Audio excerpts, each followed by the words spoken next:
Hello, and welcome to the Shea Hates Everything Podcast, where we talk about video games, movies, comics, and other shit that matters. My name is Shea, and today I hate no longer having control of my own schedule. And my name is Kyle, and today I hate my flagging strength. Flagging is a good verb, or I guess an adjective in that context. Is it an adjective? Is it a verb? Yeah, flagging. No, I think it'd be a verb. Column B. Yeah, whatever. But it's a good word. It is.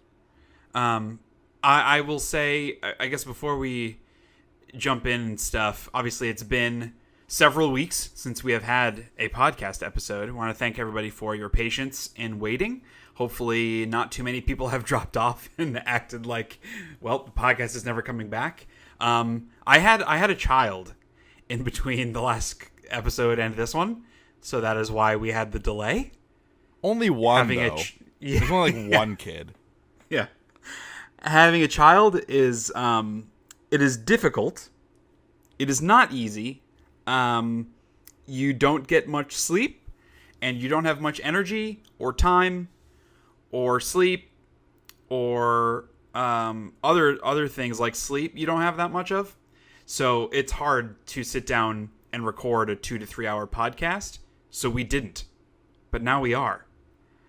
So let's hope it goes okay. Well, yeah, I guess we should preface by saying that the only reason we're able to get together and record this podcast today is because you lost your daughter. She's nowhere to be found, so you just don't have to take care of her anymore. No, that is awful. So we can now officially record podcast with reckless abandon. Yes. She is nowhere. We're going to be found. stocking up. We'll be doing a podcast a day until she is found. Yep. That way we can, we'll have future-proof episodes, I guess. Yeah. But early springboard topic for a name for this daily podcast. Oh baby, where art thou? Yes. True. That's my early pitch. No, but we are able to record this because my amazing wife is willing to be a solo parent for a few hours in order for us to do this. So we will continue to do it. Let's hope. But we will find a way. Life finds a way, in fact. And eventually, we're in a rhythm now. It's weird because days don't really exist anymore.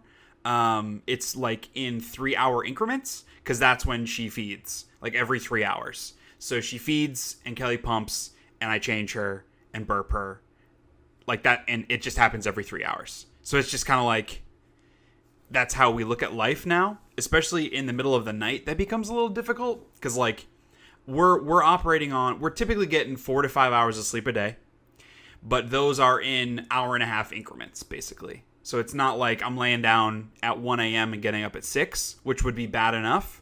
It's I'm laying down at 12:30 and then getting up at 2, and then feeding and changing, going back to sleep at 2:45, and then waking up again at 4:30, and doing the same thing, and going back to sleep, and then waking up again at 8, and then I'm up for the day. So that's it's not great.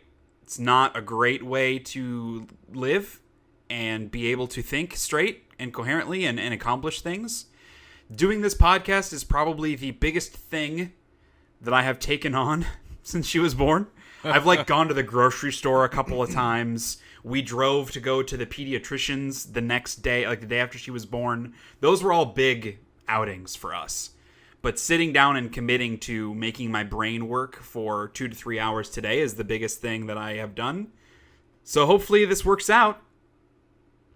So here we are doing the podcast. So forgive my ignorance because I don't have children, nor do I want children. It was a girl. Yes. Okay, that fills in some blanks. No, so you have to feed her every 3 hours. Is that just that's just fucking what babies need? It's just every 3 hours? You can't just get a full night's sleep and then feed her in the morning? It's just she'll Thanos and turn to dust if you don't feed her every 3 hours, or what? Well, she'll cry and whine and scream because she's hungry.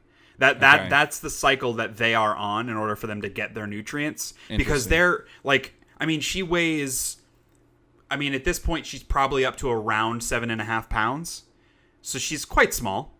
And her stomach is like the size of like a small stone. Right. Her stomach is not very large, so she cannot eat very much at one time. So she has to feed very small amounts more often. Yeah, exactly. Because Gotcha. she's like growing and her brain is growing and she's starting to get muscle memory and movement, and she expels a lot of energy when she moves around and cries because she doesn't have that much energy. So she's not like us, like she can't eat a shit ton and then starve for a day. She has to keep getting nutrients, otherwise she'll continue to lose weight. And the vast majority of babies, including ours, have jaundice when they're first born, which there's a thing called bilirubin that is inside of them that makes them yellow and like their eyes yellow, and it's bad for them, and they need to poop and pee it out, and the best way to do that is feeding them to make them pee and poop. So the less you feed them, the less frequently they're using the bathroom. Well, it's not like she's using the bathroom. The less frequently she's shitting her pants, and I'm cleaning it. Yeah. Yeah. Although that part of it is the transition of cleaning shit off of a person's butt. Right.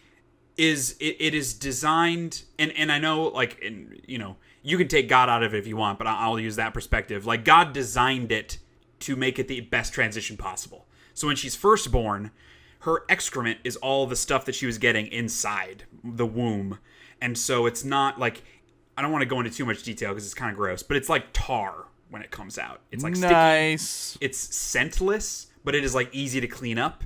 And then slowly, once she starts having the colostrum, which is the stuff that comes before the milk, and then she's having milk/formula, it starts to become a little more liquidy and like seedy, and like literally seedy, like it looks like little tiny seeds, and it's like yellow. And it doesn't smell yet, and then eventually it starts, like, it now smells bad. Kelly says it smells like extra butter popcorn in a bad way, and I think it smells like day-old mac and cheese that's been sitting out. So it's not pleasant. Smells like baby shit. Yeah, it's not pleasant, but it's going to get way worse. That's my point, is the transition is helpful because it's not as nearly as bad as you might think at first. And at this point, I'm used to it. Like, I don't enjoy it, but it's fine. I have a really bad gag reflex. I'm very sensitive to smells and that kind of thing. And I've been dealing with it totally fine. It's going to get much worse. Once she starts getting food, even like baby food, and the consistency and the color and the smell becomes more like adult human shit, then it's going to be bad news. But you get a nice long ramp-up time to that. So there's your shit minute. So this will be our new segment. so like 3 months old, you're already sticking her on the potty training, like yeah. Like I at wish. this point, her shits are like human shits. As soon as that happens, it's potty training time. I wish.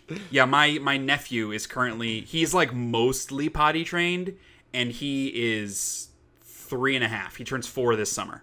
Oh, what a nightmare! So it's a long time. It's a long time before they're ready to take that on. It's a big deal. Sitting on the toilet's a big deal. I don't even get it right 100% of the time. Your daughter has no hope.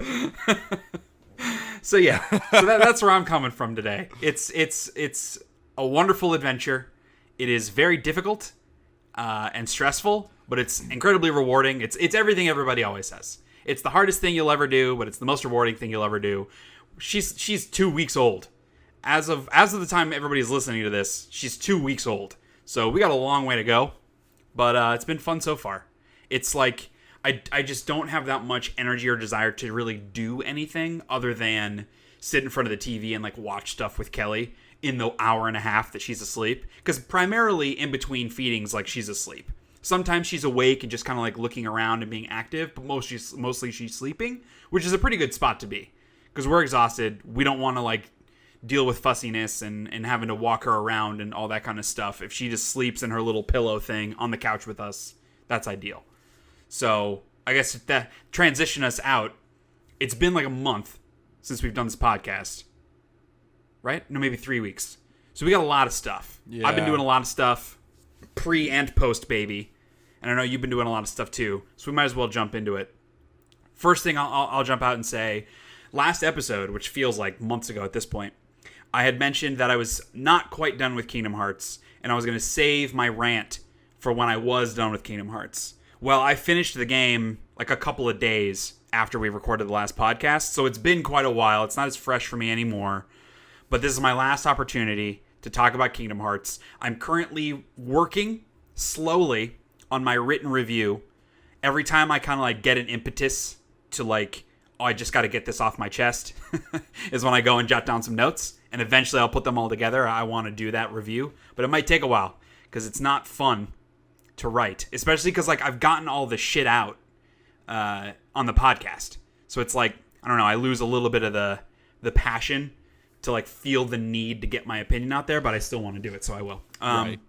The biggest thing, if you remember back to last episode, we had, or I should say, I likened Kingdom Hearts to Metal Gear Solid in that they are both anime AF, stupid stories, bad voice acting, just complete and utter nonsense. Whoa. And you argued against this fairly by saying that the biggest thing that Metal Gear Solid has that Kingdom Hearts does not are nanomachines. Right. And you had posited that should one day Kingdom Hearts present nanomachines inside its story, then the analogy between Kingdom Hearts and Metal Gear Solid could be made. Well, in the Big Hero 6 world, which is like the last Disney world before you get to the end game, which is a bunch of other worlds, which we'll get to in a second, which I think is called San Francisco, is the name of it. In that storyline, with the Big Hero 6 storyline, you fight against microbots, which if you put the word nanomachine up against the word microbot, they are like completely synonymous. Micro, nano, bot, machine. Yes. Micro and nano are not synonymous. In engineering notation, nano is 3 degrees removed from micro. Because it's milli, micro, nano, picofemto in terms of engineering notation. And I'm so not nano using engineering. I'm using definition of the word meaning small. Nano and micro. Both mean small. I'm saying nano is 3 powers of 10 smaller than micro. Right, but that's not what I am saying. I am not. We're not talking. Are you an engineer? Are you a I took engineering classes. So the hell what? Everyone takes engineering classes or some kind of mathematics classes. That's not where we're coming from. Actual engineering classes. You are a special ed teacher / high school theater director. Yeah. I work in marketing. Neither of us can speak intelligently to the differences between micro and nano from an engineering level. Someone wants to write that in. I just did. That's great. I'm talking about the actual words themselves. Kingdom Hearts is not Metal Gear. In regular language, it's bullshit. Nano and micro both mean small. It's not true. Machine and bot are both synonymous. No. You cannot argue. This is too perfect of a situation for you to try to argue against it. You had said the biggest difference, the biggest differentiator between Metal Gear Solid and Kingdom Hearts were nanomachines. And literally the next world that I went to in Kingdom Hearts, there were nanomachines. Like, it's hilarious. You have to take the L. You just have to take the L. No. They are the same. I never lose, Shay. That it is too perfect. You lose. You lose this one. If an engineer wants to write in and tell us about the differences, we can revisit this. But where we are right now, Kingdom Hearts, Metal Gear Solid, the same game. Someone email. Someone please help me. So as to the actual game and the way that it wraps up, it's really hard for me to say because so much of the weight of the story was lessened given that I hadn't played a bunch of the side games. I was only tangentially familiar with a lot of the side characters like Aqua and Ventus and Terra and a bunch of the Organization 13 characters that were in the side games as villains. Like this was the first time I was seeing the vast majority of them. And so a lot of the little moments did not hit me in any significant way.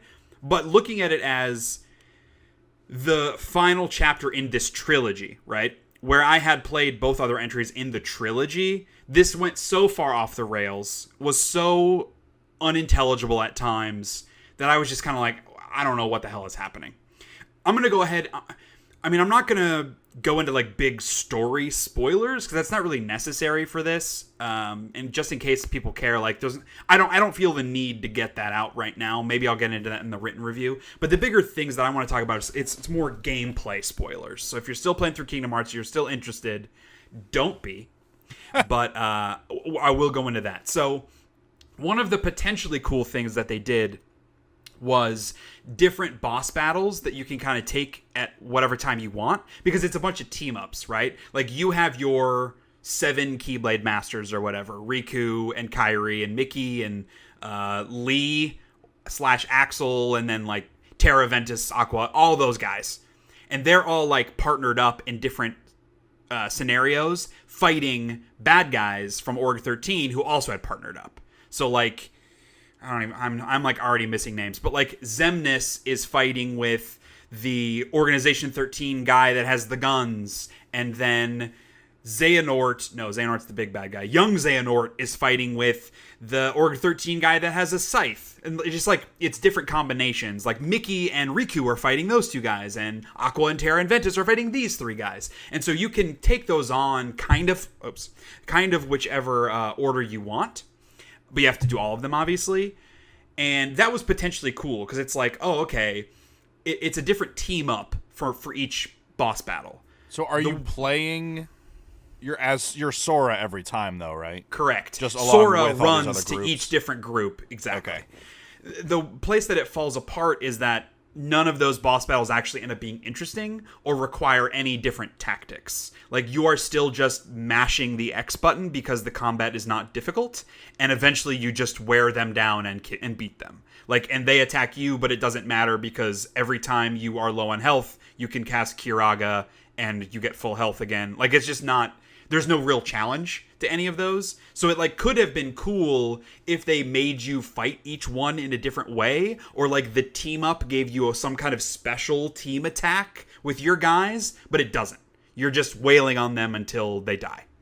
Added on top of that, because throughout the game, nothing is actually happening with the Organization 13 story. Like, it literally just spins its wheels the entire time. Right. Each world that you go on literally does not progress the overarching story at all. I mean, I talked about the whole power of waking thing ad nauseum, where each time you're like, all right, let's get back to finding the power of awakening again. Like, nothing happens in the main story based on each world, which makes all of those meaningless.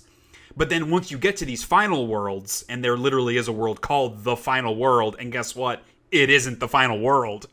That, like, fighting these guys it's not cool. It's not interesting. There's no like revenge narrative because you haven't seen them the entire game, or Right. they've popped up for one cutscene. Like, Well, you they haven't haven't been interacted doing with them. anything. Yeah, so it's kind of like there's no build up. There's one awesome moment where I'm trying to remember like even the specific context of it, but it's basically like Xehanort is controlling this giant tornado of shadows, and it kicks your ass. No, I won't go into that.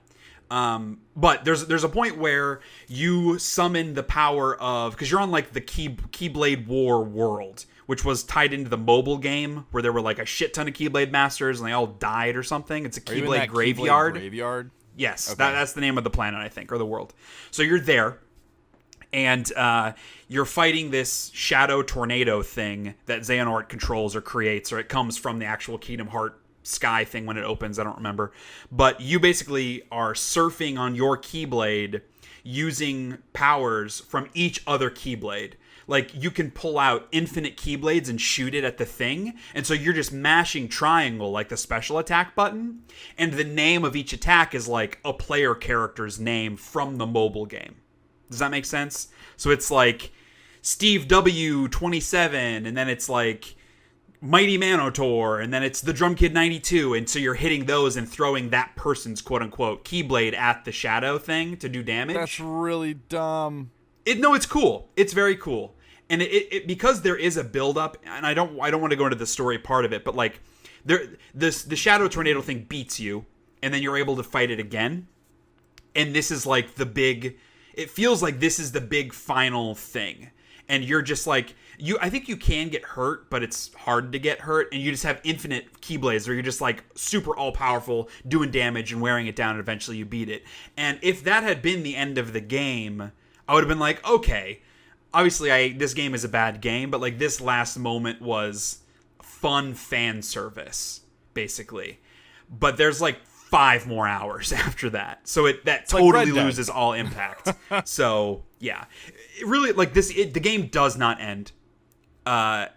Once you get to that final world area after the Shadow Tornado beats you, I estimated there was about 6 hours left of gameplay, which is way too much.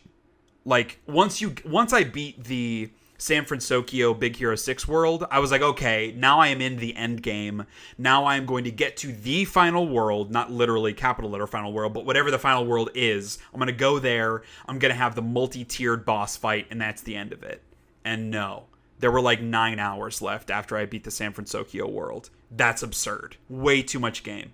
And then you get to the final fight with Xehanort, where he like morphs into this goat man totally out of nowhere, and you're on this other random world that I'm sure hardcore Kingdom Hearts fans will know what it is, but I don't.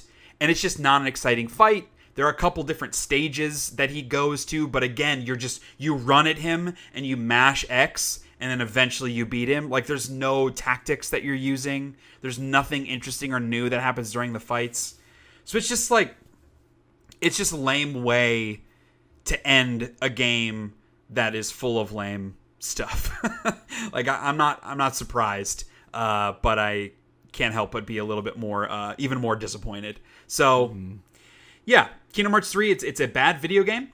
I will do a written review eventually to get that out there, but if you want to hear all my thoughts, man, there's a lot of talking about Kingdom Hearts the last several episodes. Yikes. That's like, you know, the wound is still fresh. So, like, I try to go through my days, like, ignoring the fact that Kingdom Hearts 3 exists. Mm-hmm. So whenever we talk about it, it really bums me out. Excuse me. It's hard for me just because, like, it's been long enough since I finished it that, like, I've moved on. You know what I mean? Mentally. Yeah. Like, I don't want to, like, I've blocked those memories. And so I don't have the same kind of zeal that I've had in the past as I was actively playing the game. Now it's just kind of like, yeah, it fucking sucked. Yeah, it sucked. Like, what else do you want me to say about it? It's bad. So that's where I'm coming from on Kingdom Hearts 3. I played a little bit more of Banner Saga 3, just like another hour or so, just because of, you know, my daughter being born. It's like, it's such a dark, depressing game. I just am not in the state of mind where I want to spend what little free time I have doing that. So I haven't put significantly more time into that, but I'll continue to chip away. What about you? What have you been playing? Just like a lot of short bursts of some random stuff, just when I have time, because like the show's in less than 3 weeks, and I just don't know how I'm gonna be able to get everything done before the show. I mean, anyways, so I played. There was one night where I got to play Don't Starve Together with some of my friends online. That was a lot of fun. And how many players can you do? Is it just 2-player? No, you can get up to like 6 or 8 or something. Oh, okay. I think there were 6 of us. That was a lot of fun. Like at a certain point, because we were all playing a different character and each character has their own strengths and stuff, all my friends knew exactly how to play their particular character and like how best to kind of like what they should be focusing on. So we were like never really in a situation where we didn't have any food or other supplies and stuff. Like felt like we always had just as much as we needed. Which I guess is like kind of what you want out of it. So that was a lot of fun. I've been toying around with a couple different Minecraft mod packs just recently, just messing around. My friends got me to try. They've been trying to get me to play it. I've had it, but I've never played it. Divinity Original Sin 2. Okay. It's like a top-down kind of isometric, like click to move D&D old equivalent. school RPG kind of. Yeah. And I guess just, like the systems that work in that game are pretty crazy, like the way they all interact. So I played that for, I don't know, like a good 4 or 5 hours with a couple of my friends. And I shortly realized that I hate click to move games. Like not being able to use WASD on a computer. Mm-hmm. It's fucking the most archaic bullshit. I hate it. I hate it. So I really like Divinity Original Sin 2, but I really hate the movement. Which kind of brings me to the another one that I was just played a couple hours of last night. Well, not even a couple hours, like 45 minutes. Elder Scrolls Blades, because they did this early access thing. Where, I totally forgot. I got into that early access yesterday or the day before, but I haven't checked it out yet. Yeah, so it's now available for everybody free in early access. That is also click to move. Right. It's tap to move. And that makes me not want to play it because it's a really bad way to navigate those environments. There are so many examples of games that just have the false analog sticks in the bottom right and left of the screen. Why can't I just fucking do that? I don't know. It's really I think bad. probably the issue with that is because it's taking up so much of your phone and they want to showcase so much of it visually that adding additional sidebars or that takes away from the immersive experience. I'm sure that was the reasoning. It doesn't make it good, but I'm sure that's why they did it that way. I guess, but there are plenty of games where the opacity on those is very high, and so you can see through them. They're just kind of little ghost circles, so they don't really block anything. You can make it really sleek, and it's got to be easy to do, but whatever. So I honestly probably won't play any more of that game until they add that, because I just can't play it like that. I hate it so much. I played some Stardew Valley online co-op with my wife and another friend. Downloaded some more mods and played some more Fallout 4 in a new world. Nice. Are you still in the same one that you've been playing for a while? No, I started a new one. You started another one? I tried... What kind of mods you got? I don't know. It's the same shit I always have. War of the Commonwealth, the Fallout 4 fix stuff, extra crafting opportunities, or build anywhere, no build limit, all that kind of stuff. Some extra quest mods or whatever. So why start a new world then? Just to fuck or a around. New game. Okay. I wanted a fresh install because my thing was getting kind of messy.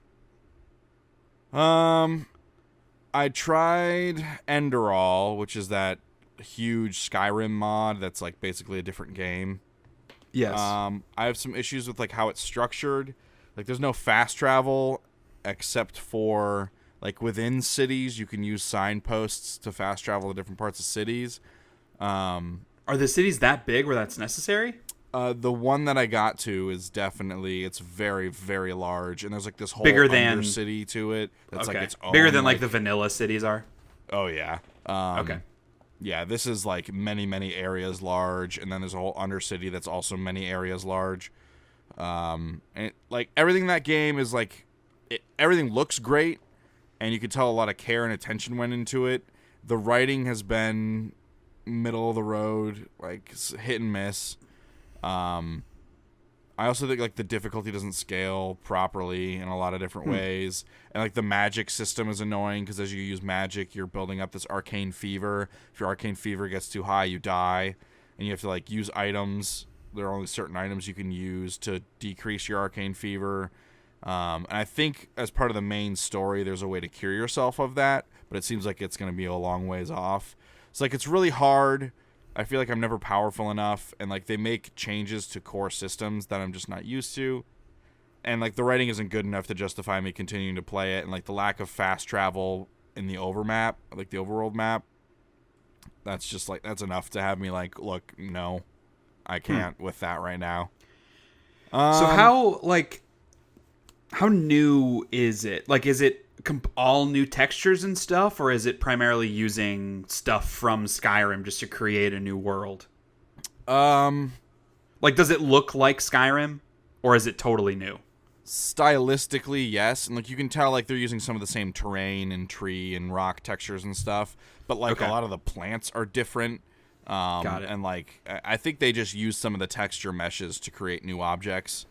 So like you might recognize this same wood. It's the same type of wood that's used on planks in the normal game, but like they made entirely new like object meshes for planks. Like the planks look different, but it's the same texture stretched over them. You know what I mean? And it doesn't look bad. It all looks good. I don't know what that means. Okay, well, so it looks like it could take place in the same universe, in the same world, and it is everything is kind of made to a similar style as Skyrim. So it looks like it belongs, but it doesn't look like recycled assets. Yeah. Okay. There's a lot of new stuff, and just like I think also part of the problem is Skyrim had a good level of like scrub on the ground, to where it's not hard to like see things on the ground. Like they had it sparsely dotted enough that like you could find the plants pretty easily, and like it wasn't hard to navigate the terrain. This is very much like, hey, we want you to follow the roads, and like they really pack the wilderness areas full of like plants and stuff, which looks nice, but like you hunt down a creature and you kill it, and then you can't find the body because like there's grass and bushes everywhere and you can't see well. Okay. So there's like that kind of problem too. But yeah, I mean, just like difficulty is ridiculous. Like right out of the bat, out of the gate. Like fighting wolves, like 2 wolves will kill you, and you're just like taking damage like crazy. It's kind of absurd. Is there something you can do to try to like level up more? Are you gaining experience the same way you do in Skyrim through like just using skills? Or yeah, well, no. So it's you. So you're gaining XP. So it's an XP leveling system now. So by killing stuff, discovering new areas, completing quests, you get XP, and when you level up, you use what is the equivalent of like a shout skill, like you would in Skyrim, but it teleports you to like this. It's like how from the menu in Skyrim you would like look up to the stars and pick your skills out of constellations. It like teleports you to this like astral plane looking place with these stones, and like that's cool, but you don't get enough, like you don't get all like the information, like the text breakdown on a lot of stuff. Like you have to like there's all these tiny little notches in the stone that you have to like seek out and find and click on, and then it expands and kind of gives you a description. And like it's just not easy to like navigate along the stones and stuff. It's like it looks cool, but it's form over function, unfortunately. Right. And that's something that you interact with a lot. So you're getting like buffs and new skills and stuff from that, but you also are like using books to like increase the levels of certain skills as well. Okay. But you can only, so like when you level up, you get a knowledge point or a couple knowledge points, and you can, every time you read a book to increase a skill, it takes a knowledge point. So if you level up a couple times, you can read several more books and increase some skills, but it's going to kind of cap out. Like you can't then, you don't have any more knowledge points left. Got it. I think like certain quests will also give you knowledge points for completing them, and other stuff like that too, I think. But they gate it that way, and like only certain books will only bring you up to like level 25 in a skill, and then you have to get better versions of those books to like continue. And I think like the economy isn't broken, but it definitely feels stacked against the player in a bad way. Yeah, just because stuff's expensive. Yeah, and I spent probably played for like 9 hours, so I spent a good amount of time in it. But not gonna go back. I don't think so. Sounds like there's a lot of cool stuff and like cool designy things, but it seems like at the end of the day, it's clearly an amateur project. Like a lot of the what would be done in like fixed in game testing or just through like experienced game developers about here's how a UI should work. Here's how interacting with this should be easier for the player. A lot of that stuff is not tuned correctly. Right. And I think they wanted to create a more difficult experience, and they definitely did that, but it's not like a fun difficulty. It just feels like you're very underpowered. And it's weird because Skyrim is such a power fantasy that it feels at odds with the setting it's in.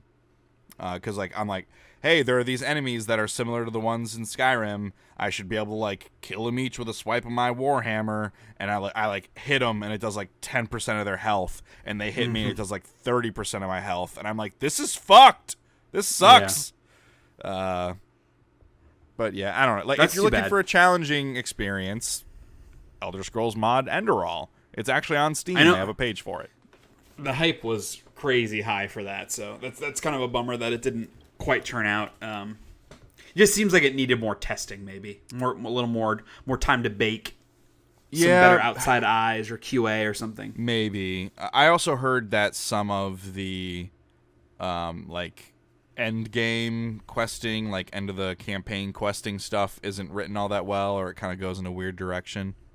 So I don't know. Can't speak to that though, personally. So I mean, yeah. So anything else that you've been playing? Yeah, I was gonna say, so like it sounds like you're playing a lot of older stuff just like for fun, and that's kind of where I've been too after finishing Kingdom Hearts. Like, I don't really have my next game. I mean, I want to play Metro, and I probably will start that in the next week or so, but just I wasn't super down for that right now. And like I can't sit down for 4 hours and get really immersed in the beginning of a game, which is typically what I like to do. So instead, like, I went ahead and played Spyro Year of the Dragon, which I hadn't done yet in the Reignited trilogy. I hadn't played the third game. So I went ahead and just played through all of that, beat it in a couple sittings. It's funny because as I listened through the soundtracks for my Game of the Year post, because I did like a best music category, I had listened through a bunch of the tracks from Year of the Dragon without having played the game yet. And then, so as I'm playing through the game, like, things feel very familiar because of the music I recognize. It was just like a weird, like, I haven't played this before, but it feels familiar because I recognize the music. As well as, like, when you listen to the music, I made assumptions about the kind of world where it would take place in. And it was very rarely correct. Like, there was this weird dichotomy between, like, oh, you're on this frozen ice planet, but the music is very, like, tribal and jungle themed. Or, like, oh, you're flying through the sky, and there's, like, really, like, dark, heavy metal kind of themes and stuff in the music. And so those things, like, not that they didn't go together in a bad way, but it's not what I envisioned in my head as I was listening to it. So it was just an interesting thing. I feel like the third game is a good combination of the first and second games, because the first game was so simple and straightforward where you're just rescuing dragons. Like, that's it. And then the second game got a lot more complicated with some light Metroidvania elements where, like, you're getting powers, which you go back and revisit worlds. You're collecting a couple of different types of things, because you need all the gems, but you also need to get these, like, glowing orbs in order to unlock worlds, that sort of thing. And then the third game, you're primarily just rescuing baby dragons. So it kind of harkens back to the first game, but it still has those other things layered on top where you're unlocking more skills. You're doing a bunch of different kinds of side activities that are like one-off challenges in order to get a dragon egg. Like how in the second game there was like a level where you play a hockey game. And there's that kind of stuff in the third, where in the first game there was none of that. It was just like a level, you explore it, you find the dragons, and then eventually you fight a boss, and that's the end. It was very straightforward. This is much more complicated than that. They also introduce other characters that you play as, which I did not remember from originally playing through the game. So there's a kangaroo character who can like jump super high, and then she kicks, and she can bounce on people's heads.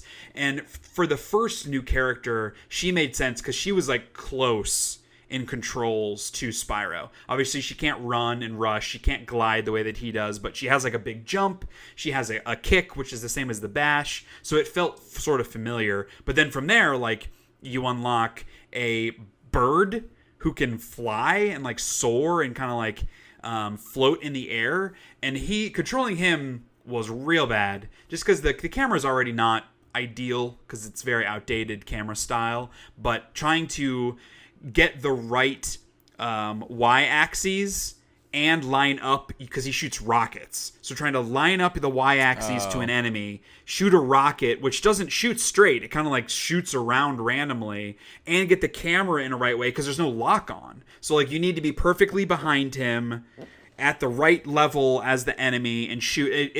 it felt very unintuitive. So he was not fun at all to use.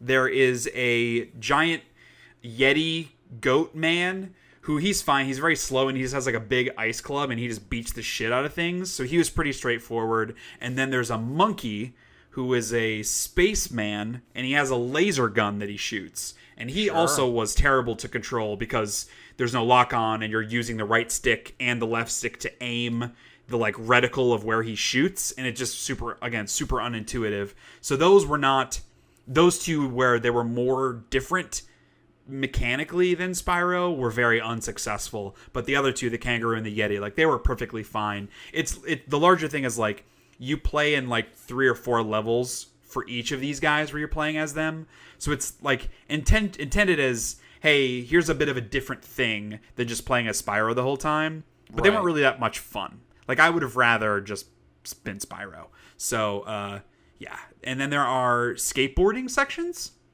Because, of course, skateboarding with Spyro, and they are super bad. Like, you're trying to do tricks and shit in order to get dragon eggs.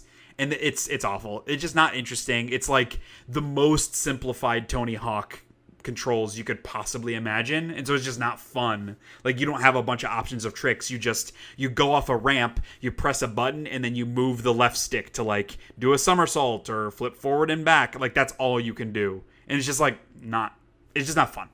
And then there are a bunch of underwater levels. And guess what? Those are terrible. There are way more underwater levels than even in the second game. And they suck ass. The flying levels are still there. Where you have like the timed flying thing where you have to get a bunch of whatevers. And then they also add a race for each one of those. And the races are fairly challenging. Like you have to get the perfect line at the right time in order to get first. But the time attack one... they're really I beat each one of those on my first try, and so they're just super easy, and so like those are not fun. Like they weren't fun originally, but at least there was the challenge, right? And in this, they're easy and not fun. It's like, what's the point of them at all? So I don't know. It sounds like I'm being negative. I still look back on the first game, having played through all 3 now. I still think the first one is the best one, but I would put the third game above the second just because it went back to its roots just a little bit. And even though not all of the new side activities are fun, there is a lot more kinds of things to do than in the second game. It's not hard. It's not a hard game. In the second game and in the first, there were at least a couple bosses that took me a few tries, just because it's like old school game mechanics where sometimes you just get screwed. But in this one, I don't think I died more than a couple of times, and I beat the final boss while holding my daughter on my first try. So that should tell you that's pretty easy. And I'm like holding her in one arm with my PS4 controller and was able to do it on the first try. So yeah, that's Spyro Year of the Dragon. I started Call of Duty 4 Modern Warfare Remastered just as like a fun, let me waste some time playing through the single player. I got a couple hours in, and I just don't think it holds up very well. Because it's an older first-person shooter in the Call of Duty series, enemies respawn infinitely. It's that whole thing where, like, until you advance, they just keep respawning, and that just isn't fun to me.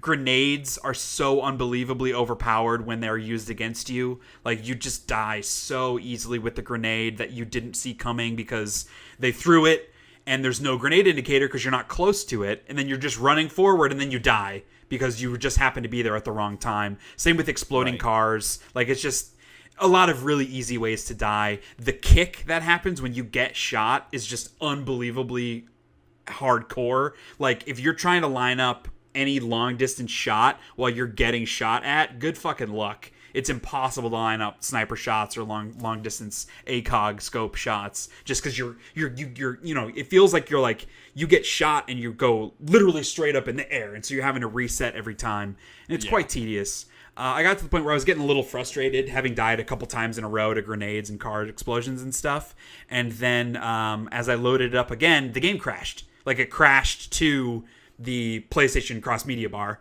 Nice. And then when I loaded it back up, I was at the beginning of the mission, so I had lost like 40 minutes. So I just quit. I was like, you know what, I'm not really having fun, and I'm not going to continue playing it. So that was a big disappointment because like I was looking forward to replaying that just for the stupid bombast of it, but it just doesn't hold up very well.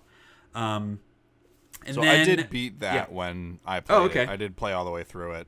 Yeah. Did you not have this similar experience? It was definitely dated, and I think I had a lot of like bullshit deaths that were really frustrating.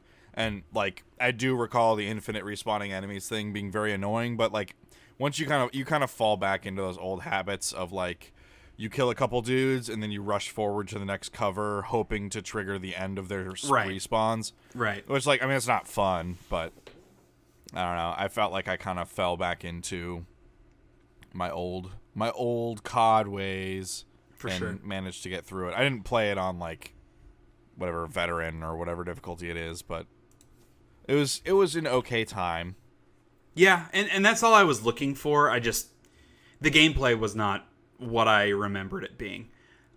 So the biggest thing I've been playing, which makes sense because I'm watching my child, is Pokemon Let's Go, because I can play it in handheld mode on my Switch, and it's totally perfect for that. If I'm holding her, if she's on her little boppy pillow thing where I can, she's right next to me and I can keep my eye on her, as in between feedings, etc., as Kelly's changing her and I can play for 10 minutes. So that's been the biggest thing I've been playing. I am now on Cinnabar Island. I was able to get through and catch Articuno on Seafoam Islands because the waterfall HM doesn't exist, so you can get to it a lot easier. And then I went to the power plant and got Zapdos as well. Both of them were unbelievably tedious to catch because in order to catch these the legendary guys, you fight them, and then that gives you the ability to catch them. And the catching is obviously the same as it is in the Pokemon Go stuff and in the rest of the game, where you're just hucking balls and crossing your fingers because there's no tactics to it. So even with using probably 12 to 18 berries to make Articuno move less or make it easier to catch, it took me over 50 Ultra Balls to catch Articuno. Whoa. Yes. It was not fun at all, but I did it eventually. And then Zapdos I actually just caught this morning, and he probably took 30 to 40-ish Ultra Balls with the same tactic. So it's just it's a same old record, but it's just not fun. It's not fun at all to catch Pokemon in this way. And when you have to throw 50 Ultra Balls, and I'm doing it right, every single time I was inside the gray circle, and getting it inside the moving circle doesn't have any impact on how your ability to catch it. Only gives you more experience if you get an excellent or a great or not. The only thing that affects whether or not you catch it is if you get it in the gray circle. And so every time I got it in the gray circle, and it was just I would have ones where I would throw a berry that makes it easier to catch. I would throw a berry that makes it not move as much. I'd be using an Ultra Ball. It's orange and not... Well, actually, that's not true. They're red no matter what, even with Ultra Balls, these guys are.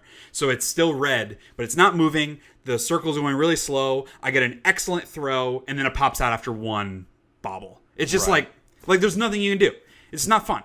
But I was able to get both of those, and now the only one I have yet is Moltres, once I get to Victory Road, the last tedious one. And then eventually when I get to Mewtwo, I could just use my Master Ball, so that should make it at least that I won't have to deal with. But so yeah, that wasn't fun. But now I'm on Cinnabar Island, and I am getting ready to fight Blaine, because I've done everything else on the island. My guys are just shy of level 60, I think, which is super high. Yeah. Guys aren't even level 60 a lot when you fight the Elite Four in the original games, but everybody is much higher level now. Random Pokemon that I can catch are mid-40s. A Voltorb in the mansion was level 44. So it's and even when you're fighting guys, they're high 40s, and because the tactics of trainers are much better than in the classic games, they will use moves that your Pokemon are weak against. If you go up against a Magmar with your Graveler, he won't use Flamethrower on you. He'll use Karate Chop because your guy's weak to that. So it's the AI is much smarter, which just makes the game much more difficult. But I mean, as a game that I am playing in 30-minute chunks, I'm having a good time with it. I haven't had to grind out catching Pokemon in a while, because I found the perfect place and way to do it. I got a bunch of guys who I was trying to level up to make them evolve to expand my Pokedex. They were all like level 22-ish. And including I had caught a bunch of Drowsy, so I could get a like amazing stat Drowsy to level up to Hypno, which I have now. I leveled them up from like level 22, 23 up to level 40 in like 2 hours of grinding by only catching Drowsy at this one point. And I caught 130 Drowsy in a row. So like starting out, because they're like level 15, so it was pretty early on in the game, and so the average Drowsy that you get with an excellent throw, which is very easy to get because the range on the Drowsy is very large. They don't move back and forth, so it's much easier to catch them. But you can catch them with a Great Ball pretty easily from the get-go, and then once you get to like 50, it becomes much easier to catch each Pokemon. So you can use a Pokeball, and you'll catch them on the first try every time. Okay. Just because the more you catch, the easier it is to catch each one of them. I figured out that if the Pokemon runs away, it resets your chain. But if you flee, then it doesn't reset your chain. So if you're trying to build up a chain early on, if you miss on a throw 3 times, run away. Because that's about the time where the Pokemon might flee. So I would just run away if I miss on 3 throws, and I keep my chain. I can just get the next Drowsy that comes. And then the more that you catch in the chain, the more frequently the large and tiny ones will spawn, which give you even more XP. I had times where, multiple different times where I would get like 2,000 plus XP on one Drowsy just because of all the bonuses, like a first catch bonus, an excellent throw bonus, a 60 to 8 times multiplier bonus. So you can level up pretty quickly if you're doing that. And these are from like level 15, 16, 17, 18 Drowsy. So they were really easy to catch. Again, this was not fun to do. I just watched YouTube videos while I did it, but I was able to get all those low level guys leveled up to level 40 and get them evolved. I think I had like my Rhyhorn that I got evolved to Rhydon. I got a Machoke from that. Kadabra from that. So I got not guys that I'm using, but there's that like I wanted to expand my Pokedex. So I'm still rocking my Eevee, who is super overpowered. I have Hypno now. I have Charizard and Blastoise, Graveler, and I'm forgetting one, right? Oh, Raichu. And I want to go back and catch another Pikachu because there's a guy you can trade. You can trade a Raichu for an Alolan Raichu, which is the like fairy version of Raichu, I think. Okay. So I want to do that just to see, but the only place that I know to catch Pikachu is way back in Viridian Forest, and so I don't want to like catch a level 6 Pikachu and then turn him into a Raichu and then trade for like a level 6 Alolan Raichu when my current Raichu is awesome and he's level 58. Right. So I don't think I'm going to go through and do that, but we'll see. It is nice because you can typically catch the second evolutions in the wild. So like if you go to the mansion on Cinnabar Island, you can catch, or I guess in the wherever I call it Zapdos, the power plant, you can catch Voltorb, but you can also catch Electrode. You can catch Magnemites, but you can also catch Magnetons. You can catch a Weezing or a Coffee, but you can also catch Weezing. Like, you're not having to level guys up and make them evolve because you can usually also catch the higher evolution. And that's even true of like Ninetales and Rapidash. So like the whole like I want to fill out my Pokedex is a lot easier to do than it was in the original game. But the catching is not fun. Right. You just have to commit. So yeah. And then the last thing that we both have been playing, we started some Borderlands Game of the Year edition. Yeah. Playing some co-op.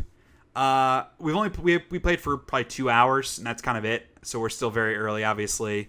I'm playing the Siren, and she isn't what I remember her being. Like, her power of like going invisible isn't as interesting as I was hoping. And then you're playing the sniper dude with the hunter. Yeah, with the that bird is still eagle? real good. Yeah, Bloodwing, that's right. So, I mean, it's fun as a not like a time waster, that sounds derogatory, but like something where we can just play and hang out and it's pretty like brainless. It's working well for that. It's not holding up super well to me. I don't know if you agree or not. Just like the movement speed feels really slow. Yeah. The humor obviously isn't hitting as hard as it did back in, whenever that game came out. It feels a little juvenile now. But I don't know. It's been a perfectly fine experience thus far. It's not running awesome, at least on my end. Like I'm getting some graphical hitches and stuff. Like it feels like it's missing frames. It's kind of choppy in that way. Yeah. But yeah. Yeah, I'm enjoying it. I think so. The problem with the Hunter, and I had forgotten this, is that the early game sniper rifles suck butts. Like they don't do that much damage, and just the fire rate is like it's like one shot every like 2.5 seconds. Yeah, it's like shoot, ka-chick, shoot, right, and that's really really bad. But I just before we stopped playing, I got a really nice semi-auto sniper rifle that I can lay into some dudes. It's a good time. Hell yeah. So yeah, I mean, I'm sure we'll continue to play that casually just for funsies. But it is fun to revisit. I still think Borderlands 2 is a much better game, which I know a lot of people like the first game more, primarily because of the main characters. They like them more. I just think the gameplay and the worlds are much more interesting and diverse in the second game.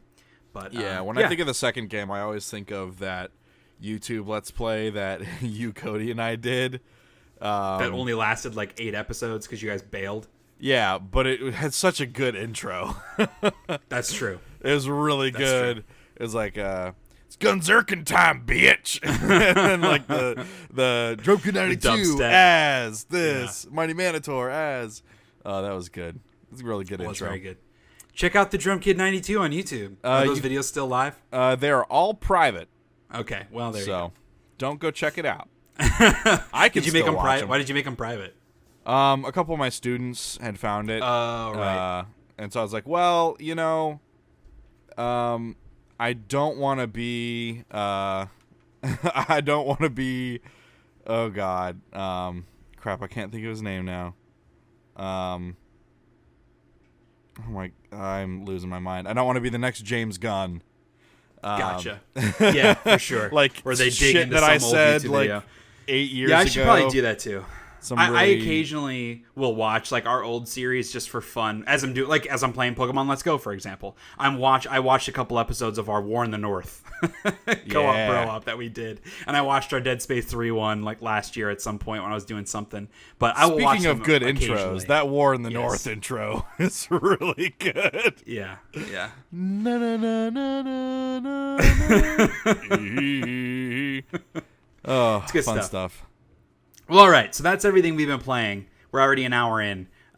This is going exactly how I expected it to go. So I'll say, before I jump it over to you, I did watch 2 movies, 2018 movies, in fact. I saw Spider-Man Into the Spiderverse, which was fan-fucking-tastic. Yeah, I heard good stuff about it. Awesome. Just the visual style is so cool and unique. It has, because it's more about Miles than Peter Parker, and it's obviously multiple different Spider characters. I don't want to say Spider-Man characters because most of them aren't Spider-Man, but because it focuses on Miles, it has a little bit more of like, because he has more of like a hip hop vibe, and so there's a lot of hip hop music throughout, and it just creates this really like young feeling New York City vibe that I really appreciated. Super colorful. All of the performances by the different Spider characters are really great. Nick Cage plays the Spider-Man Noir character, and he's brilliant as it. Okay. And then you have the like anime Spider Girl, who I don't remember what her actual name is, but Spider Pig is in it. With John Mulaney plays him, and he does a brilliant job. So it's a really cool.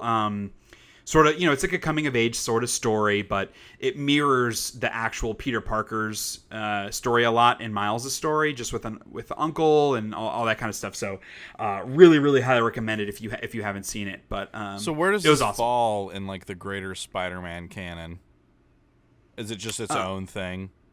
Well, Miles is a character, so he was the Spider-Man in Ultimate Spider-Man, right?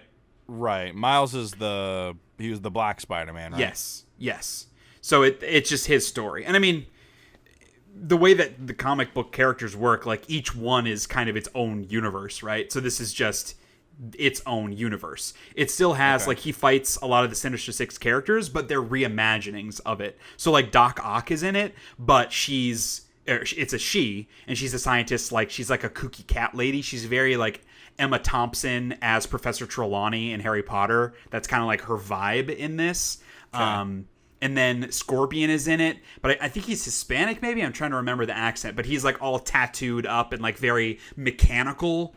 Like, it looks almost like a stop motion villain kind of mechanical look to him. Kind of hard to explain, but yeah, it's familiar characters, but sort of reimagined in this visual style. Okay. But it's super good. Kingpin is kind of, because he's the bad guy, and he's kind of a more sympathetic character, because he's like, his wife and child die, and so he's trying to tap into parallel universes to bring a different version of his wife and child into his world. And that's how the other Spider characters get sucked in, and they are trying to stop Kingpin because it's destroying the fabric of reality, blah, blah, blah. So it's just a really fun time. It's an awesome movie. Okay. And I also saw Bad Times at the El Royale, which is like a murder mystery kind of movie with a sense of humor to it. It all takes place at this hotel called the El Royale. It's a bunch of characters that come from random places that are just all kind of like in the same place when bad shit happens. And it has a very like mysterious feel to it immediately as you're like trying to figure out how these characters are going to tie into each other. Are they all really who they say they are? And the vast majority of them are not. And then there's like some bad shit happens, and it's like, ooh, who did this, whatever. And that is all really cool in like the first half of the movie. And then they kind of go away from that once they bring in Chris Hemsworth's character, who is like the bad guy, and he just sucks. He's just a bad actor, and his character is not interesting or consistent. So then it becomes more about his character affecting these other characters, and a lot of the interesting characters that they had set up in the beginning have died. So like, the first half of the movie was much better than the second half. It lost the plot a little bit as it went on. And then there's like this big emotional turn at the end, which kind of really came out of nowhere, but it was surprisingly effective, like right before the actual conclusion of it. So I don't know. It's like, started off really strong with the mystery, didn't really execute on the mystery well, and introduced another problem that was unsuccessful, but then the actual ending of it was satisfying. So it's a roller coaster of a movie, but it has a cool sense of humor. It's very interesting visually and stylistically. So for people that are into that sort of thing, check it out. Okay. What have you been watching? So no movies really, but did watch a few shows. Mm-hmm. So I started and finished season 3 of The Magicians, which is a horrible trash show. I hate it, but I watch it. So I watched that, and guess what? It's your guilty pleasure. It. Yeah. There are some attractive people on that show. That's why you watch. Yeah, the wife and I started and finished Queer Eye season 3.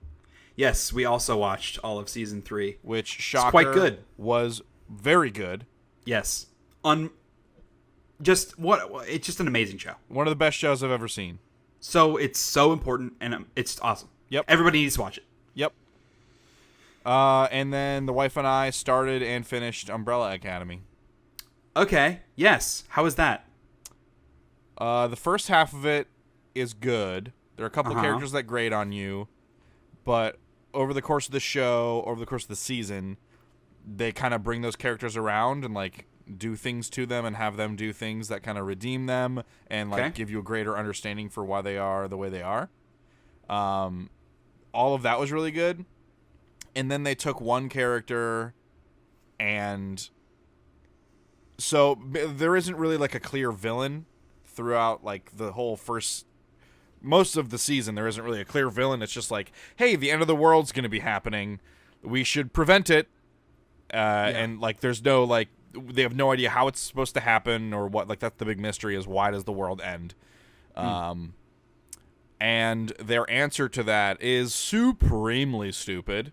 I think it could have been interesting had they done it right, but they just execute on it so fucking miserably poorly.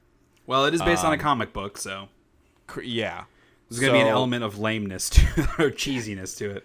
Yeah, well, and it's just like it didn't feel justified, like, because there's a big emotional, personal turn that has to happen for the events to unfold the way they are purporting them to, and they do not justify that turn anywhere near effectively enough. So the wife and I, like, the last 2 episodes, we were both just like, this is so fucking stupid. And actually, the way it ends is okay. I'm interested to see what they do with how they ended it. There's a lot of time travel in that show. I'll say that. Okay. But is it, I mean... And they have fun with it. They have fun with Right. the time travel. Like, there's like an organization behind monitoring the time travel and the space-time continuum and all this stuff. And like, that is all very fun. And like, I like the vibe that they're going for there. But like, there's this big kind of heel turn, to use a wrestling phrase.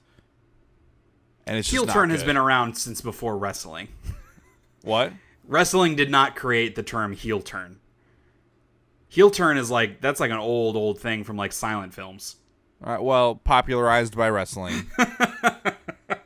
If something has been popularized by wrestling, that's not great. Well, it wasn't great here, so there you go. But yeah, that's what I watched. How about you? Yeah, so we watched a lot of stuff. As I mentioned, just it's much easier to do when you have a newborn child. Right. So we actually have watched a lot of The Office because Kelly wanted The Office to be playing during labor. So once we got checked into the labor and delivery room, we started season 2, episode 1 of The Office. My daughter was born during Benihana Christmas, halfway through season 3. So, to put in perspective, her labor lasted a season and a half of The Office. About 12 hours, in fact. So, that was awesome. And then we watched all the way through, like, I think the end of season 5 while we were at the hospital. Because we had it playing almost nonstop, like day and night. Just because it, like, gave us that comfort of, you know, when we're feeling completely overwhelmed with this new child and everything that's going on, and especially my wife, like everything that she went through physically and emotionally during the birthing process, that was kind of like the safety blanket. But that was awesome. Having that was awesome. And then we have been watching a lot of It's Always Sunny in Philadelphia for a similar reason. It's like, basically, I will play an episode every time I feed her. That's kind of like when I'm sitting there feeding her, that's what I'm watching. And so I'm almost caught up again. I think we're in like season 10 or 11. And I have a ranking of all the seasons of It's Always Sunny and of the top 10 episodes of It's Always Sunny on SheaHatesEverything.com. And I was just looking at those again, kind of refreshing my memory as I was watching the show. And I don't think many people would argue that the more recent seasons are as strong as the early seasons. That's typically how comedy shows go. It just is the reality of it, because they get a little bit more desperate in fantastical ideas and storylines and situations and scenarios and like places to go. And so it loses a little bit of the core of the show. But that said, it still is really cool in the later seasons to see them take on a lot more creative ideas for episodes. Like there's an episode called Charlie Work, which is primarily shot as if it's a oneer, like one take the entire episode. They cut in and out. There are several moments where you can kind of tell where like, oh, a door closes and that's where they cut, and then they open it again and that's where they come back in. But it feels like it's a long one shot, and that's just a cool idea. Episode like The Gang Tries Desperately to Win an Award is a meta commentary on how like It's Always Sunny has been nominated for 3 Emmys.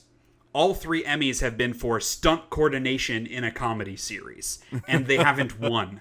So, like, that episode is about, like, we haven't been nominated for an award, and so the whole episode is they go to a bar that wins a bunch of awards, and it's very cheesy, bright colors. The bartenders, like, there's a will they, won't they happening between the bartenders, and so they try to replicate it at their own bar and, like, have the witty banter between Mac and D, but instead he's like, I'll choke you, bitch! I'll fucking kill you! Right. Like, so, just, like, that meta commentary on stuff. That's pretty And then one good. of my favorite episodes, which is late on, is Mac and Dennis Move to the Suburbs, which is a combination of like marital strife and Paranormal Activity movies. So it's like this weird combo of like marriage and horror movies that's just so hilarious and fascinating. So despite a lot of the episodes not being as funny, like straight up funny as the earlier seasons, there are a lot of really creative ideas behind the episode. So that I still really appreciate on that show. And like, I do not envision them running out of those ideas. I mean, there was an episode of the most recent season, or season 10 or 11. The gang goes to the water park, and that's the episode.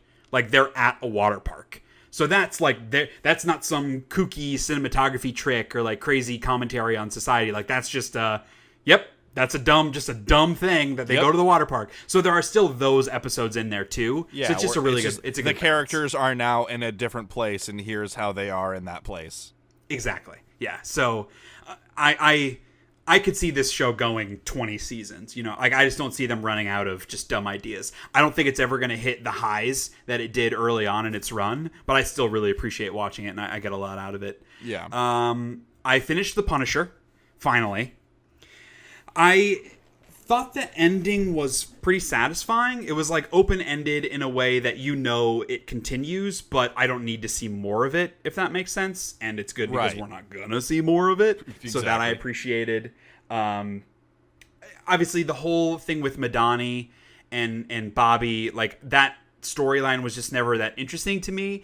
And it was disappointing to see that, like, that storyline with Jigsaw / Bobby and Madani mixed with the Russian religious dude murderer story. Those things, they never came together. No, they didn't. So it felt kind of like, you know, like, it just wasn't that satisfying. Right.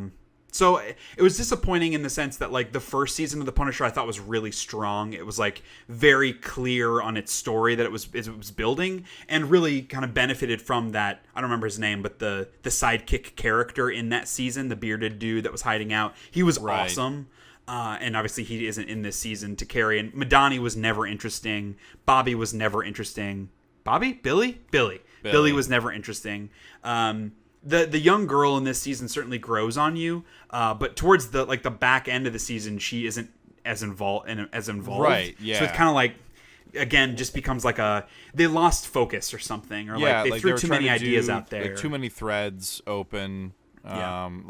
So it became more about like the Russian dude, or not, right? Yeah, like the preacher dude. It became more about him, and so like it felt like they could never quite pack everything into the same episode, right? Like address all the plot threads. What was your reaction at that fucking stone cold at the end with Frank and Billy? Oh, it made sense. I mean, it was dark, but it made sense. Yeah, I was like, thank God I cannot listen to this guy say another word, and apparently neither could Frank. Yeah, absolutely. It felt totally justified for the character. And again, like, he's not a good guy. No. Like, he does awful things for the right reason, but he's not a good person. Like, if you're watching the show thinking that he's going to turn him in, or like there's going to be some sort of resolution other than straight up murder to his head, like, you don't understand the character yet. I just love that he was like in the middle of a sentence. Yeah. He's just like, Frank, I just, you just gotta bang. And he just like does his sniff, put the gun away, walk away. Yeah, definitely a dark character. So it has made me think, obviously, because I love ranking things. Like, it makes me want to, like, ranking all of the Marvel shows would be too easy because there aren't that many, and it's so obvious that Daredevil is a million times better than any of the others. Yeah. But instead, like, how would I rank each season of each show? Because that, I think, would be a much more interesting conversation. Yeah. Like, oh, is the second season of Punisher better than the second season of Daredevil, which was the worst season of Daredevil, even though it was still good? That kind of conversation. But then in order to do that, I would need to watch season 2 of Luke Cage. I would need to watch season 2 of Iron Fist. I would need to finish season 2 of Jessica Jones, and then I would need to watch season 3 of Jessica Jones when it comes out. I don't want to do any of that. No. So I don't think I'm gonna go for that, which is a bummer because I would like to rank those, but it's not gonna be worth it. Yeah.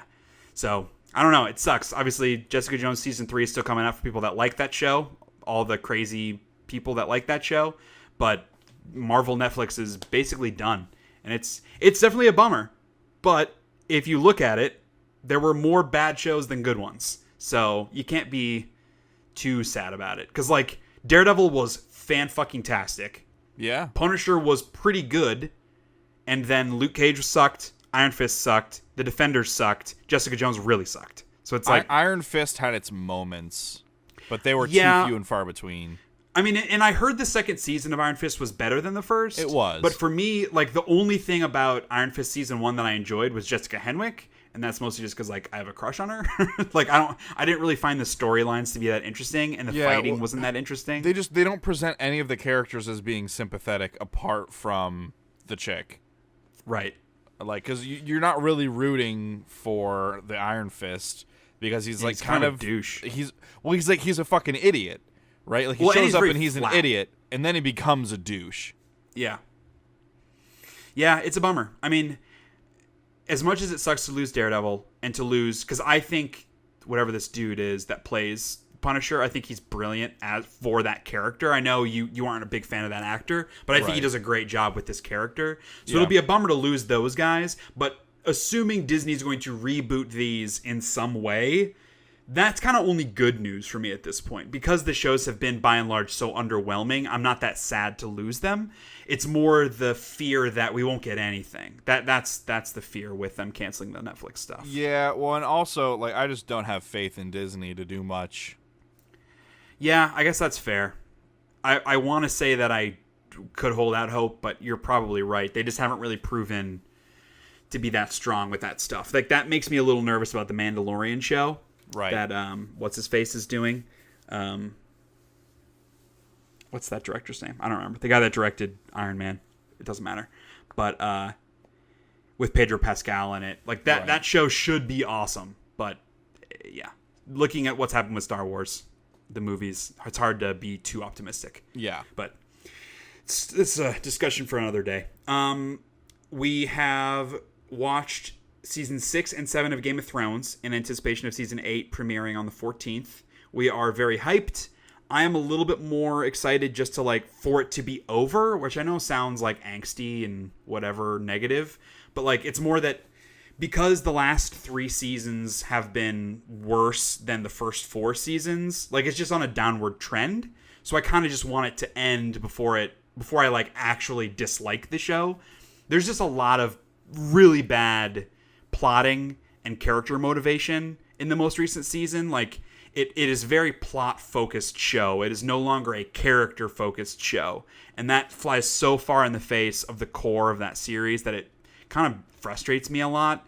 Because they just justify whatever they need to justify in order to make a plot thing happen. And that's just really bad writing. So I'm still hyped for it, to, like, see how it all wraps up and see the big fight with the White Walkers, like, who, if anyone, takes the Iron Throne, what's going to happen with Jon and Dany once they find out that Jon is actually a Targaryen. Like, there's just a lot of shit that still has yet to go down. And I am holding out hope for a lot of characters that they don't die. Sir Davos is my favorite character on that show. Please, please don't kill Sir Davos. He's awesome.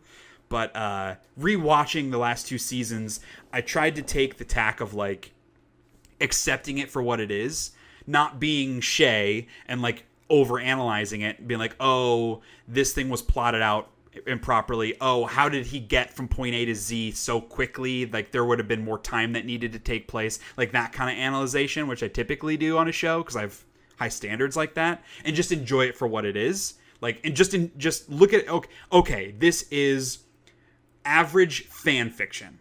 Game of Thrones is now fan fiction.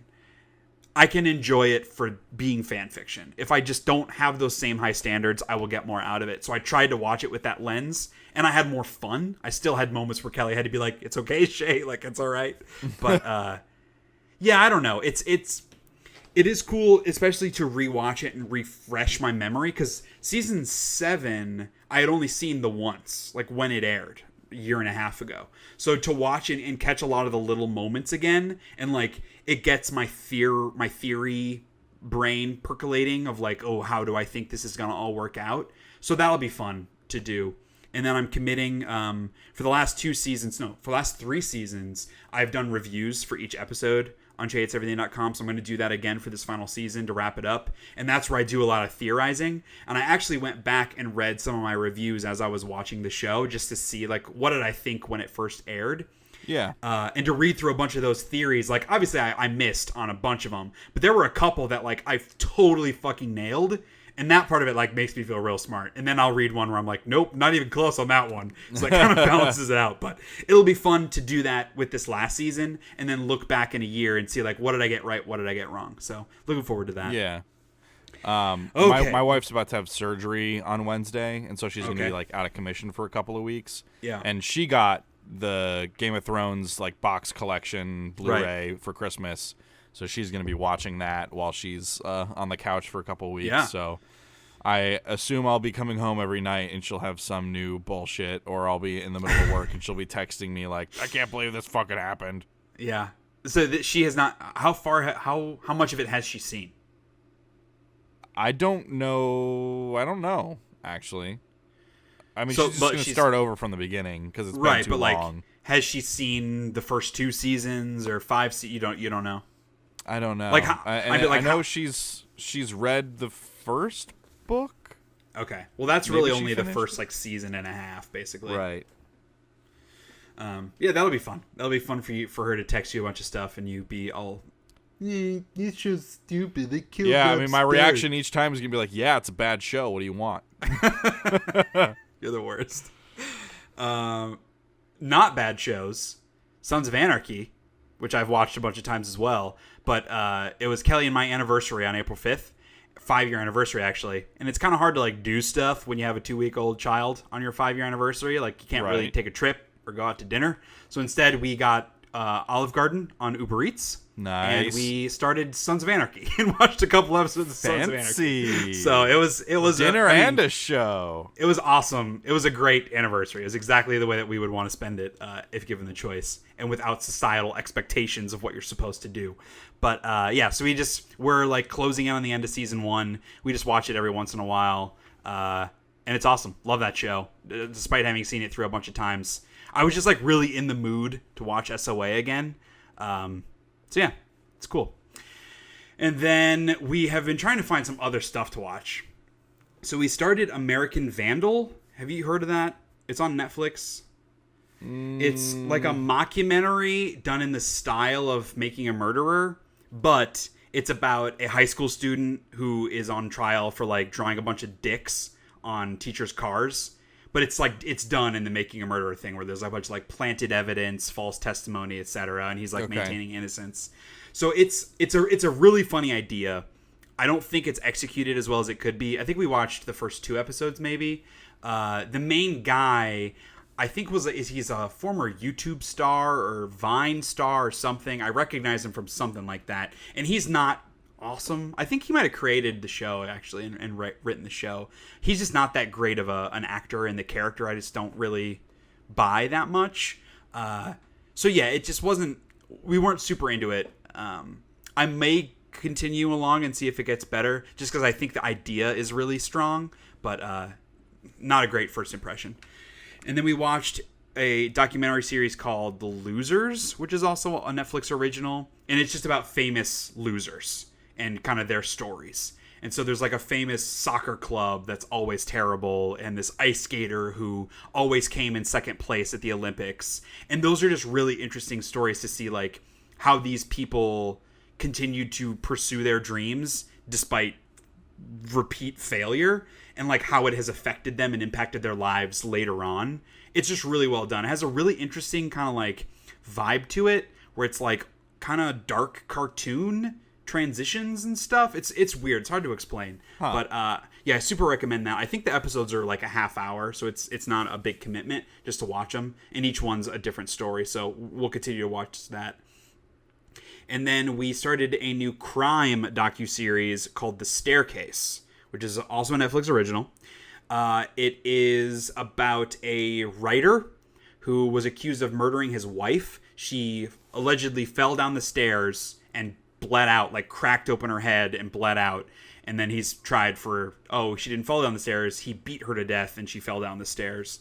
And there's just a bunch of stuff that happens that like comes out of like, one of his friends, like 18 years earlier, also died from falling down the stairs. Like, it's just a crazy coincidence kind of thing. And like, do you really buy that it could be a coincidence? There's not really evidence, but like the DA is really going after him hard. So it's kind of like Making a Murderer in that sense of like, it feels like this guy's innocent and things just happen to pile up against him, and it's a really unfair way.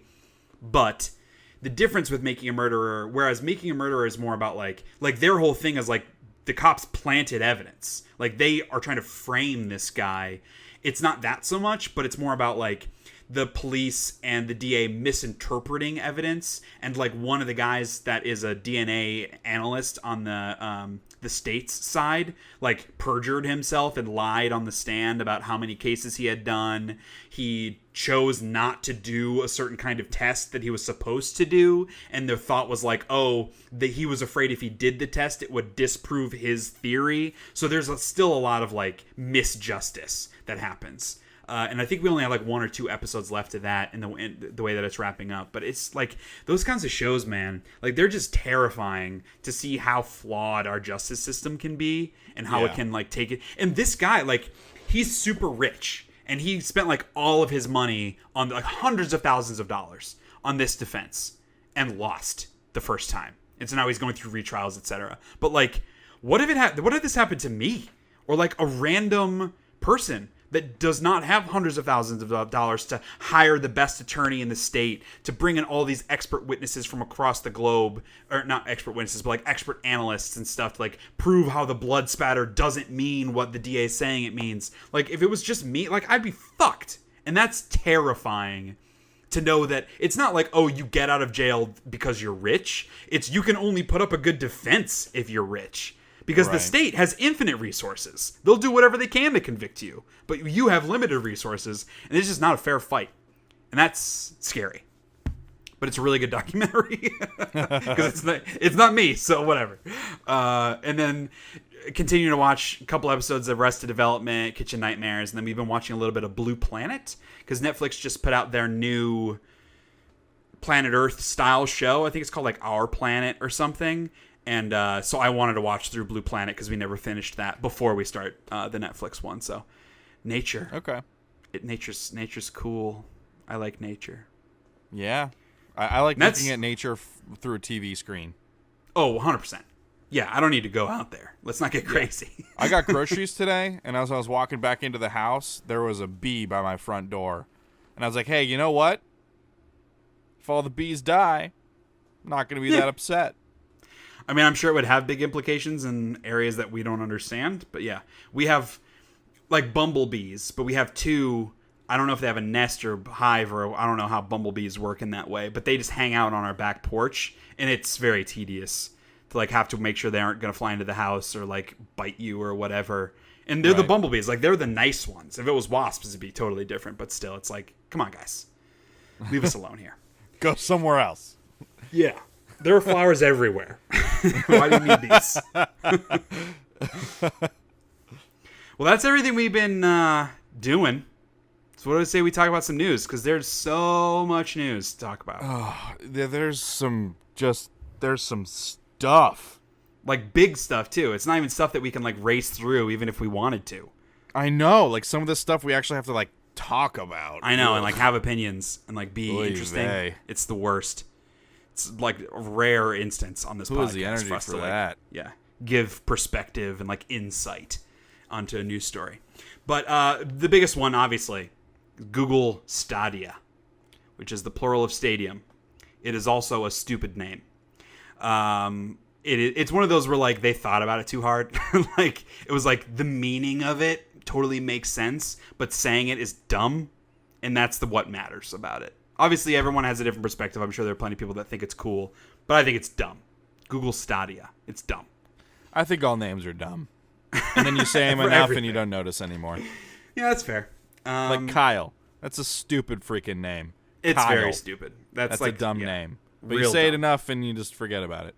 I don't know. I still think every time I say it, I'm like, ugh. But you do get more used to it, I guess, to your point. I don't think I'll ever like feel good about Kyle. It's like an ugly, like, it's such an ugly sound, and then like, oh, it's such an ugly sound. Kyle. Like, it just sounds like you sound poor. Kyle. You sound like it just sounds like a poor person's name. I like the disdain. It's like, it sounds poor. Like this is a peasant's name. Yeah, that's a lowly serf. You don't deserve to be educated. Right. Kyle. All right, so Google Stadia. Yeah. So what's this? What is this thing? You're smarter than me. What's this thing? It's like a streaming thing. So imagine. Paint a picture with your words. All right. I'm gonna close my eye. Everyone, close your eyes, unless you're driving. All right. Let Kyle paint a picturescape. With language. I'm gonna grab a little bit of green, and mix it with some red, and then I'm gonna put a nice, happy little berry bush right down here on the bottom right. If you mix green and red, doesn't that just make brown? It's a dying berry bush. We're gonna add some blue because it needs to be watered. Right? Yeah, exactly. It's in the act of being watered. So now that you have your brown blue mush, that's right. Google Stadia. Stadia. Perfect description. I think it's Stadia because it's the of stadium. Stadia. Oh no, maybe it is Stadia. Sure, Stadia.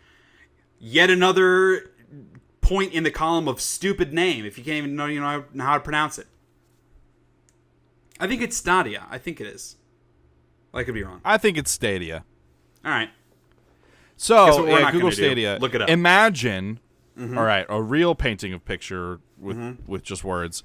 Imagine you have a box on your shelf, and it looks like a PlayStation 4 or an Xbox One, but when you pick it up, it's super light. There's like almost nothing inside of this box, but you can turn it on and play in 4K, 60 frame per second, any game. You might ask yourself, or ask me, Kyle, poor person, how is this possible? How could this practically empty box be capable of such pristine visual fidelity and performance? To which I would answer, it's streaming. It's like a video streaming thing. Well, also for clarification purposes, there isn't even a box. No, there's no box. Right. So this is an imaginary box. Right. Because I don't want to confuse people. Because this is all technical stuff, and I watched the live stream, the whole thing. I didn't want to, but I did, and they went into some detail where I was like, I don't know what they're saying now. No, I think my explanation was perfect. I think everyone's got a really clear mental picture. Okay, so should have pushed on Google Stadia. You can stream games through the Google Chrome browser. Any game that is working on the developers choose to bring it to that platform. Developer publisher chooses to bring it to that platform. You'll be able to stream it. Not very clear on how the marketplace is going to work yet, but let's say you own that game through your Google account. You can just open up a browser tab and play it. And it can be in 4K, 60 frames per second, because the way it's structured is they don't just have like a bunch of Xbox Ones stacked on top of each other and you are playing off of an Xbox One. It's like modular and it can scale.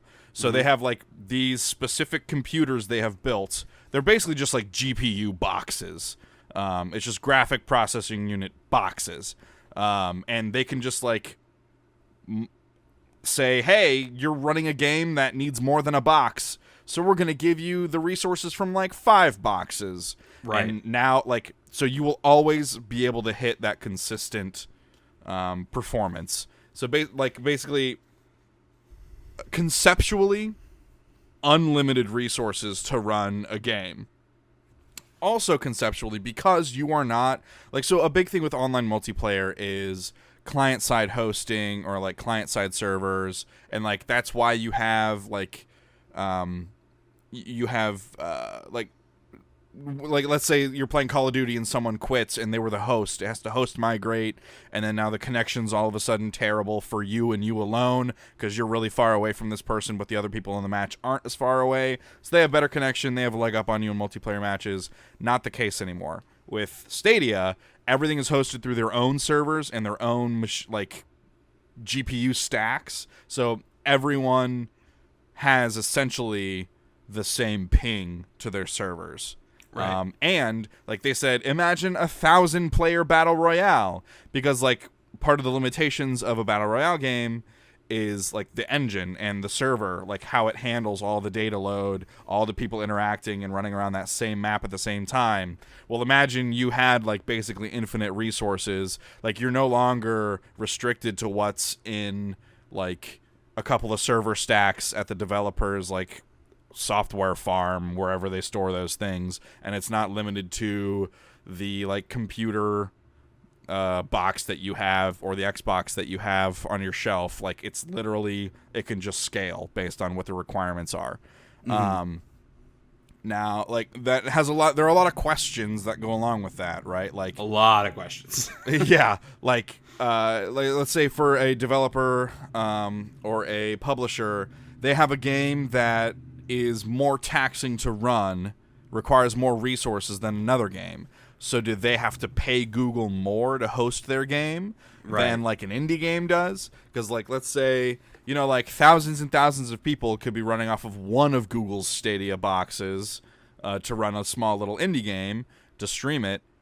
Or like let's say the 1,000-person battle royale game takes like several stacks of these boxes just to run one instance. So do the developers of the indie game and the developers of the battle royale game pay Google differently? And like, how does that scale? How does that affect monetization going forward?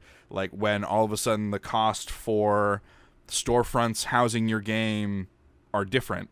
Also, like, how do these games get marketed to you? Well, Google has an answer for that. You could be watching a YouTube video of a game and click the "Hey, I want to play this game" button, and then it could bring you to a screen and say, "Yep, I'm going to buy this," and then boom, you buy it, and within a few seconds, you are then in the game playing it, because it just like routes your video stream to one of their boxes that has the game ready to go. And then you're playing it in just a few seconds of watching the YouTube video. Like, no downloading, it's all streaming. Like, there are some limitations, right? So there's going to be, like, for first-person shooters, there's the tiniest little bit of latency. Which, well, and a lot of that's driven because, like, the only hardware that you're really purchasing is the controller. And even if you're playing on PC, they're going to support third-party controllers like the PS4 controller, Xbox One controller. But, like, that Stadia controller is the thing you would buy if you want to play on your TV or whatever. Right. And so it runs on Wi-Fi. And so there's going to be that tiny bit of latency depending on how strong their signal is. Because, you know, like, PS4 controller, that's running on Wi-Fi too, right? No.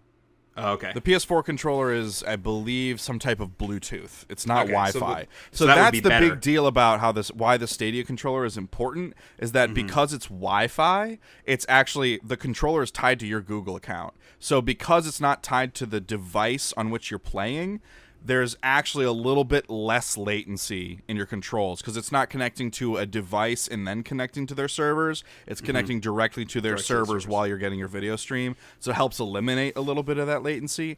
And you can then just take your controller and like go over to your computer and click it, and the controller's still tied into their servers through your Wi-Fi, so you can just play it on another screen, or you can boot it up on your iPad and play it there too.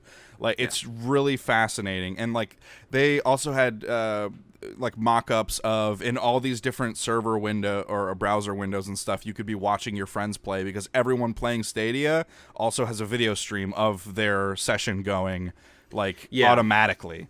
And those are the elements, because they kind of talked about it in three pillars. Like, they talked about it, the developers, the gamers, and then like the content creators. Right. And that third pillar is certainly the part that like has no interest to me. Like, I'm not going to watch people streaming games. We don't need more people trying to stream games with their lack of personality. Like, there are some interesting ideas for developers to be able to maximize that community feel. So like, they can add elements, you know, they gave an example of like a guy playing, NBA 2K19 or whatever, he can add an element of like, hey, your viewers can queue up to play against you directly within the stream on YouTube. Right. Like all those integrations are potentially really cool just because Google runs the planet. Like they have Google, they have YouTube already built in. So that can be really interesting for people that like those things. I just have no interest whatsoever. So a lot of that's kind of lost on me. I care more about what are the games? Like how is this going to improve my gaming experience? And the idea of being able to stream games isn't like, I don't really care about that personally, because I'm bought into the console ecosystems. Like I'm gonna buy the next PlayStation, I'm gonna buy the next Nintendo, I may buy the next Microsoft console. So like this isn't gonna stop me from buying those, because I'm not gonna be able to play every game I can on a console on the Stadia, because they need to have additional licensing deals. And, my skepticism, which could be proven wrong, says that the experience isn't going to be as good, despite what Google's trying to tout about this, because it is streaming. I am not loading a game on my system and playing it directly on my system. I'm streaming it over the internet, which is highly variable. And they gave statistics about what kind of speeds you need in order to get certain executables. They said, hey, if you have a 30 Mbps, you can get that 4K 60 frames per second. With 20 Mbps, you can get that 1080p 60 frames a second. I'm not sure I really buy that, just because of the way, like they're like, hey, if you can stream in 4K on YouTube or like 1440 on YouTube, you'll be able to do it in the game because of the way that the streaming works, the way that the power works. And like that's really great to say, but until it gets out in the wild, we've been burned so many times by streaming game platforms, not to mention new types of gaming interactions, that like I'm not going to believe it until it's out in the wild and millions of people are doing it. Yeah, but like if anyone has the wherewithal and the infrastructure and like the know-how to make it happen, it's going to be Google. Yeah, totally like, agree. Because like they have YouTube. Like they have all these other services. Like Google is like, this is like the ultimate test case. Like, will people do this? And I think this is going to be bigger than console gaming, because like, look at mobile gaming is bigger than console gaming. The reach is certainly much larger. Yeah, but anybody who plays mobile games can now also do this thing. Like, yeah, but like, are those people going to? Because I think so. I think it all comes back to like, what are the gaming experiences? Because I mean, Phil Harrison, like the guy running Stadia, has been adamant that their core user base to start are the hardcore gamers. That's why they're going after id Software and getting Doom on this. That's why they're getting Assassin's Creed on this. That's why they have Jade Raymond starting a new studio to create first-party experiences and work with third-party publishers to get those games onto their systems. Like, they say they are focused on core, hardcore, hashtag gamers, and those aren't the broad demographics. Those aren't the people playing mobile games. That accessibility is really awesome, but like, are those people going to do it? Because those people, the people playing games on their phones, aren't going to play Doom. Like, they're not going to do that. So that's where the meshing isn't really happening, or I'm not really seeing that. I see them expanding on it, and like, this seems like, for me, the ideal consumer of this is like, there's the one hand, which are, I don't even know that I would call them hardcore gamers, but gamers that are hardcore into specific titles. Like the people that watch Twitch streams of Fortnite for 8 hours a day. Yeah. Like, there's that segment that are going to get out a lot out of the content creators. Like the 12-year-olds. Like, that's the demographic I'm talking about. The 12-year-olds that want to be YouTube famous still. Those people. And then there's the casual audience of what you're talking about, that it's so easy. All you need to do is buy this controller, which I'm sure will be relatively reasonably priced, $40, $50. And you already have your Google account because they own your life. And so all you need to do is log in and you can play all your easy games that you could get on your phone. Right. Those are the two demographics. And I'm not seeing how they're bridging yet, because they're focused so heavily on the hardcore and what they've presented so far.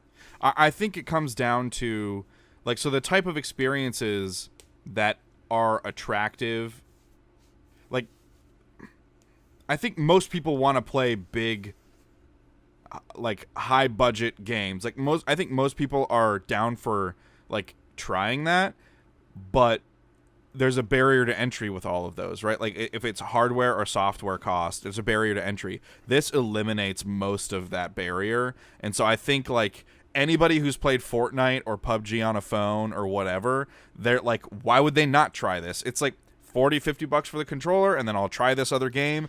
And like the other thing about it is the way companies are going to be able to set up demos now, because they have like it built into Stadia, they have this like it's like a save state share function. Like you could be playing a game and then like something cool happens, you roll it back a little bit, and then you push out a link, and it's like a bit.ly link that someone could click on, and then if they own the game, they could play like from that moment exactly what you were doing and like try that challenge or whatever it might be in a game, or like look at something cool and all of a sudden they're in it. Like developers and publishers can push out demos in a really controlled fashion. Like it just timed demos. Like you don't have to download a demo anymore. You just click a button. Yeah, I want to try this game, and I play it for 10 minutes and it times out. Did I like it? Yeah, buy it, and then I can keep playing immediately. The barrier to entry is almost non-existent. It's crazy. I think you are 100% right, and that is absolutely the bet that Google is making. I'm saying I'm not convinced that it will succeed. And obviously there are a lot of people much smarter than me at Google that made these decisions. But when I look at like your argument about there being a barrier entry, look at how many millions of people own a PS4 or an Xbox, and all they do on it is play FIFA every year or play Madden every year. Millions of people do that. They have no additional barrier to entry to go pick up God of War or Red Dead Redemption 2, and they aren't. So that I'm not seeing where the difference between that and Google Stadia is. Could they reach those people in a different way? Sure, but I think it comes down to marketing, right? Like how they're being pushed, those other experiences. Because on a home console, you don't really get a lot of ads for other stuff going on. It's like a tiny little box somewhere. But this, like, they'll be able to push every single YouTube video you watch. Like, we'll have a link on it, or it'll be a sidebar.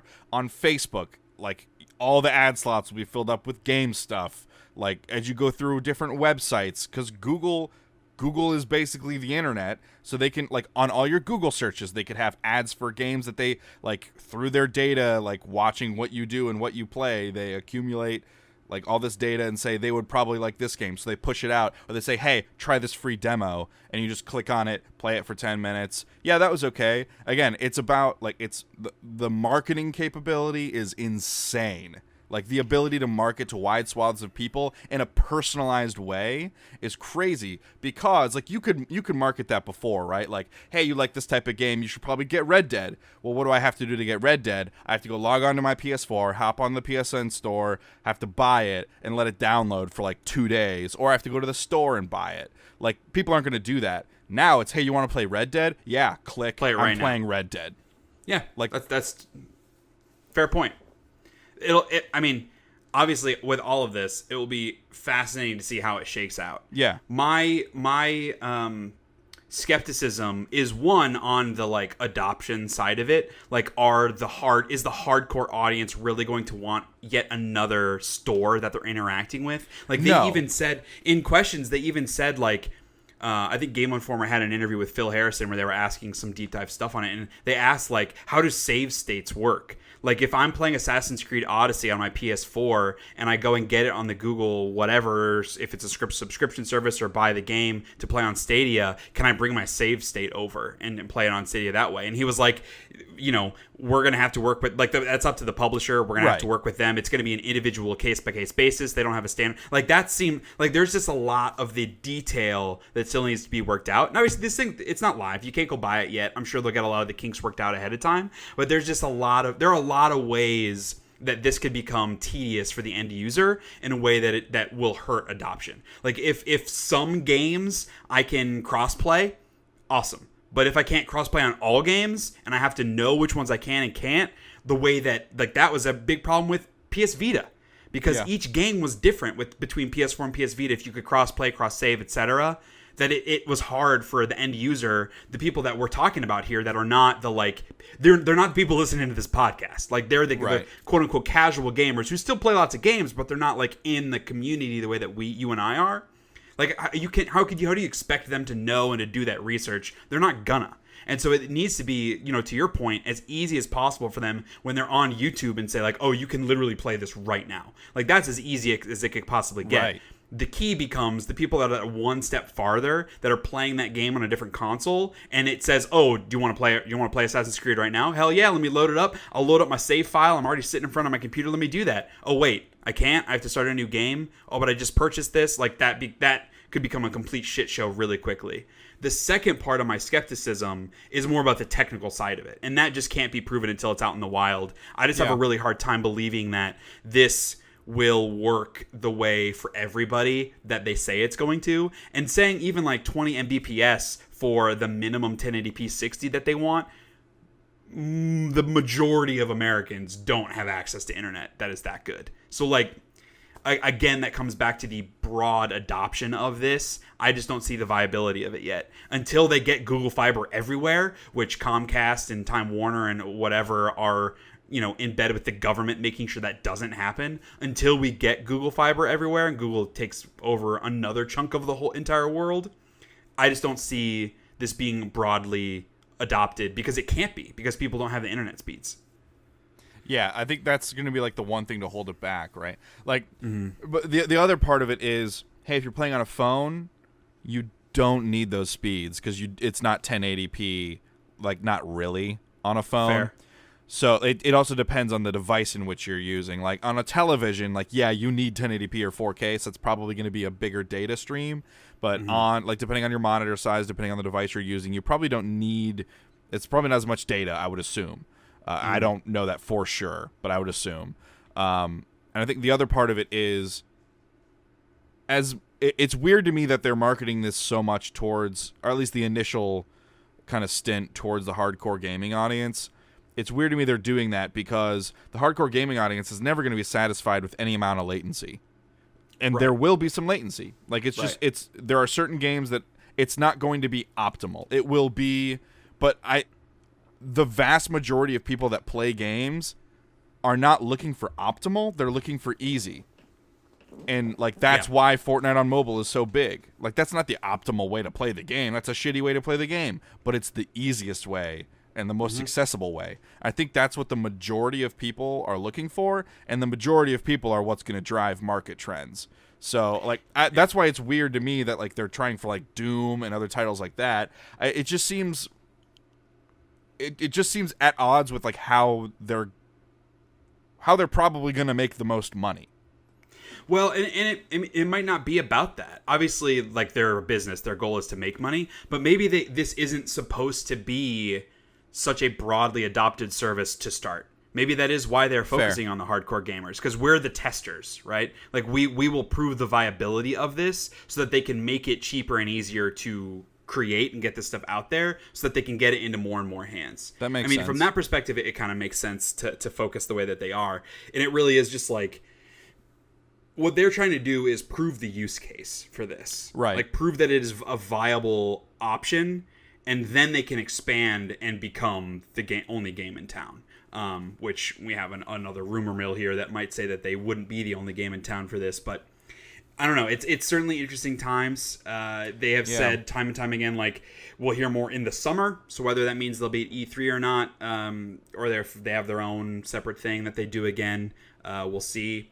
The bigger rumors that I've seen is that this is going to be a subscription service, not a Steam-like marketplace or Epic Game Store marketplace. Interesting. Which, again, would be a differentiator. And again, that kind of goes back to, like, what does the library look like? Can they justify a subscription service with enough games to play? The first-party studio, which is Stadia Games and Entertainment, which isn't the most creative name for a game studio, but I guess it's clear. The one that's being led by Jade Raymond. At the Stadia announcement was her 7th day on the job. So, they had said that studio's been working on stuff. It's not like they literally just opened, but her whole pitch about, like, hey, we're making AAA first-party games for this, as well as working with second-party publishers to, like, bring new elements, like new unique use case examples of how you can bring the games to our system. They're very early on. Like, this isn't something I think where we're going to see a game come from her studio in the next year. But Stadia, whatever, is launching in 2019, so they say, presumably around the holidays. It'll be nuts. It will be nuts. Regardless of how this goes, it's going to be very interesting. And we'll see how Microsoft and Sony adapt. And because, the presumption is that they're both announcing new consoles this year or early next year too. So, like, how do those things compare? Do they have similar streaming capabilities? Obviously, you would hope PlayStation can do something with that, with the Gaikai acquisition, the PlayStation Now stuff that they never really maximized. So, I don't know, man. It's certainly interesting times. A lot of this is not what I'm looking for from video games. No, me neither. And some of that might just be my age and that I've been in the community for, 25 years at this point playing games. And, like, you and I are longtime gamers, and, like, we are more about performance and quality than ease of use in most cases.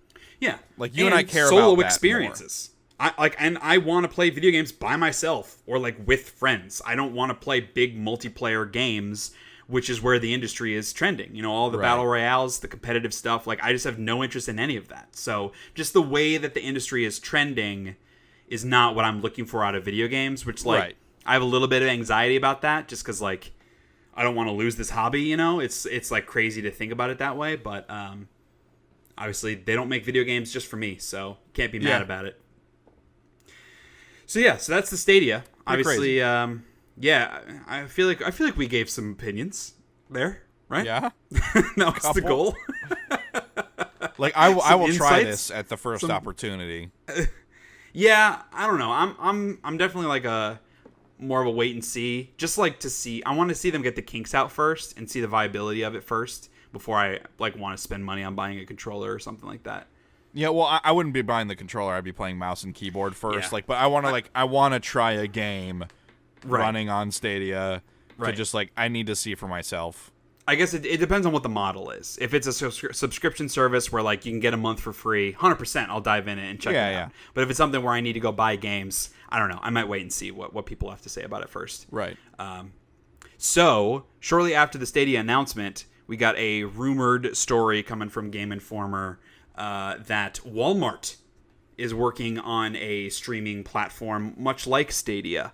This is something where it was around last year at GDC as well that there were rumors that Walmart was talking to some developers and publishers about this. And again, this year, also talking to developers and publishers. So could be announcing something at any point, or maybe they're a little too early on. But hard to imagine that Stadia would be on an island for very long, if at all. So I'm sure there will be additional competitors that come out there with this sort of technology. Yeah, the other thing, like, Walmart does not have the into our lives like Google does.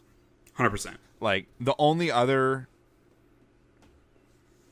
like, company that I could see making a realistic bid for this would be Amazon. Mm-hmm. Like, they have their Twitch Prime integration already, and all this other stuff that's kind of like, they kind of have like a gaming branch almost. Well, already. Yeah, and they have internal studios, gaming developing studios. Yeah. So, like, I could see them, like, maybe they haven't chatted about it yet, but I could totally see them coming forward with something as well. Yeah. And then it's like, what do, because, Microsoft, I mean, we're about to talk about it. I guess we can just launch directly into that. Like, Microsoft has announced, like, their stream-only box, right, for their Game Pass stuff. Right. Yeah, I don't think I actually pulled that story. Okay. Well, I'll just touch on it real quick then. Just like, so Microsoft has kind of, like, released this low-cost, they've announced a low-cost box. I don't remember what the pricing model on it is exactly, but it's much cheaper than a traditional standard Xbox. But there's no disk drive, like, it's a stream-only kind of thing, and it would essentially be working and there's also talks that they're going to be combining their Xbox Live Gold and their Game Pass subscriptions into one thing, which is what you would want with a box like this. So basically, you just play all their Game Pass games, you have Xbox Live Gold, and it's all stream only. So it's a much cheaper box. It doesn't have to do a lot of the same, like, hardware stuff that a traditional box does. So that I feel like that's kind of Microsoft's version of it, and then of course Sony has their PlayStation Now that never really took off, or at least not the way they were hoping it would. But maybe now is a good time for them to reinvest in that, given where Google's at, and it'll be weird having another real competitor. Yeah, to another quote unquote console. Right. Yeah, because it's been just the main three basically. Right. Yeah. Like it was PC, Nintendo, Sony, and Microsoft, and now we're adding like Google, maybe Walmart, maybe Amazon. It'll be strange. Mm-hmm. You brought up the point about who else besides Google could take on something like this, and one of the first companies that jumped to my mind was Apple, that they could do something like this. And ironically enough, they had a not quite on the same scale, not quite the same sort of thing, but called Apple Arcade, where this is purely focused on their mobile games, their mobile game store, I should say. And it is a new subscription service that will help surface these types of games away, because they just get all this free-to-play schlock in their stores. Right. And so paid games, even if it's like $1, $2, they'd never get any attention. Right. So it's a bit of a more curated experience for gamers on mobile. There's like no ads in those games. They announced a couple of games that are coming over. They're having like The Pathless, which is a game coming from the Abzu team. They announced a new game called Lifelike, which they showed like a little trailer, which I'll link in the show notes. But the one that jumped out to me most was Lifelike, which reminded me a lot of like Flower and Flow, which is like, it's very colorful and you're kind of like moving. They talked about it like it's using the phenomenon of like bird swarms and how they move in the sky, and it's so like choreographed and unique, and they're kind of using that sort of thing and creating gameplay systems around it. It just looks really cool. A lot of the other ones weren't as interesting to me, like the new game announcements, but it'll be cool to see what games they're bringing over. One interesting thing I thought from the trailer was when it showed people playing the games, it was like always on iPad, not on iPhone. I'm sure they just look better on iPad because it's a bigger screen, but that was kind of an interesting use case, because like most people would be playing them on iPhone, not on iPad. But I'm sure they would be better on iPad. So yeah, I don't know. It's an interesting idea for people that are big into phone games. Again, this isn't really what I would be looking for, but if this is something that kind of takes off and there are a lot of unique experiences and games that are designed specifically for phones, I have a phone that's good enough that I could play this stuff now, so I might check it out. Kind of depends on what the subscription model looks like. It's supposed to launch in the fall, but no like pricing or specificity around that yet. Yeah, well, and now that you have a daughter, like your gaming habits and availabilities might change, and so experiences more like that might be something that you're engaging with more often. Yeah. So I don't know. Again, it's changing times, lots of new ways of interacting with games, and it's interesting to see companies kind of like Apple doubling down on their games and not just focusing on the free-to-play stuff, and really kind of like helping support paid games on their platform in ways that they have clearly they've never shown interest in doing that up until this point. Yeah, and it's like to have all this kind of stuff drop so close together feels weird. Like maybe it was just kind of like long time coming, but it feels weird because I feel like both Google and Apple are not synonymous with games in any way. I mean, I would say the only leg of Google that is YouTube, but like Google as a corporation definitely felt very removed from the industry, and just very like it's a way for us to make a lot of money. And now from like to see them enter the landscape in such a direct way is strange. Yeah. On Nintendo's side, they have we had rumors for a while about them working on a new version of the console. I think we talked about this last episode, but Wall Street Journal now has a report, so it's a pretty decent source that they say they have. There will be 2 new Switch models that could be announced as early as E3. Yeah. They would have a cheaper version with things like the HD Rumble removed, and then there'd be a more enhanced version for like hardcore gamers, but no specifics around like what additional stuff would be present in that. They're just expecting an announcement at E3, and then it would come out in this fall. So curious to see how that goes. Nintendo, hopefully neither of those versions bend like mine has. Fair. My Switch Nintendo is bent. They've never shied away from doing multiple models of a system, so it totally makes sense for them to do something like that. Kyle is showing me his bent Switch. That's a bummer. Yeah. I mean, it's been it did that like a month after I got it. It was bent. Yeah. Mine is not docked often, so I guess hopefully I am able to avoid that from happening. Mm-hmm. Nintendo also had a Nindies Direct focused on indie games where they had a bunch of announcements. Just to kind of run through those real quick. So Cuphead is coming to Switch on April 18th, which is pretty awesome. I will definitely check that out.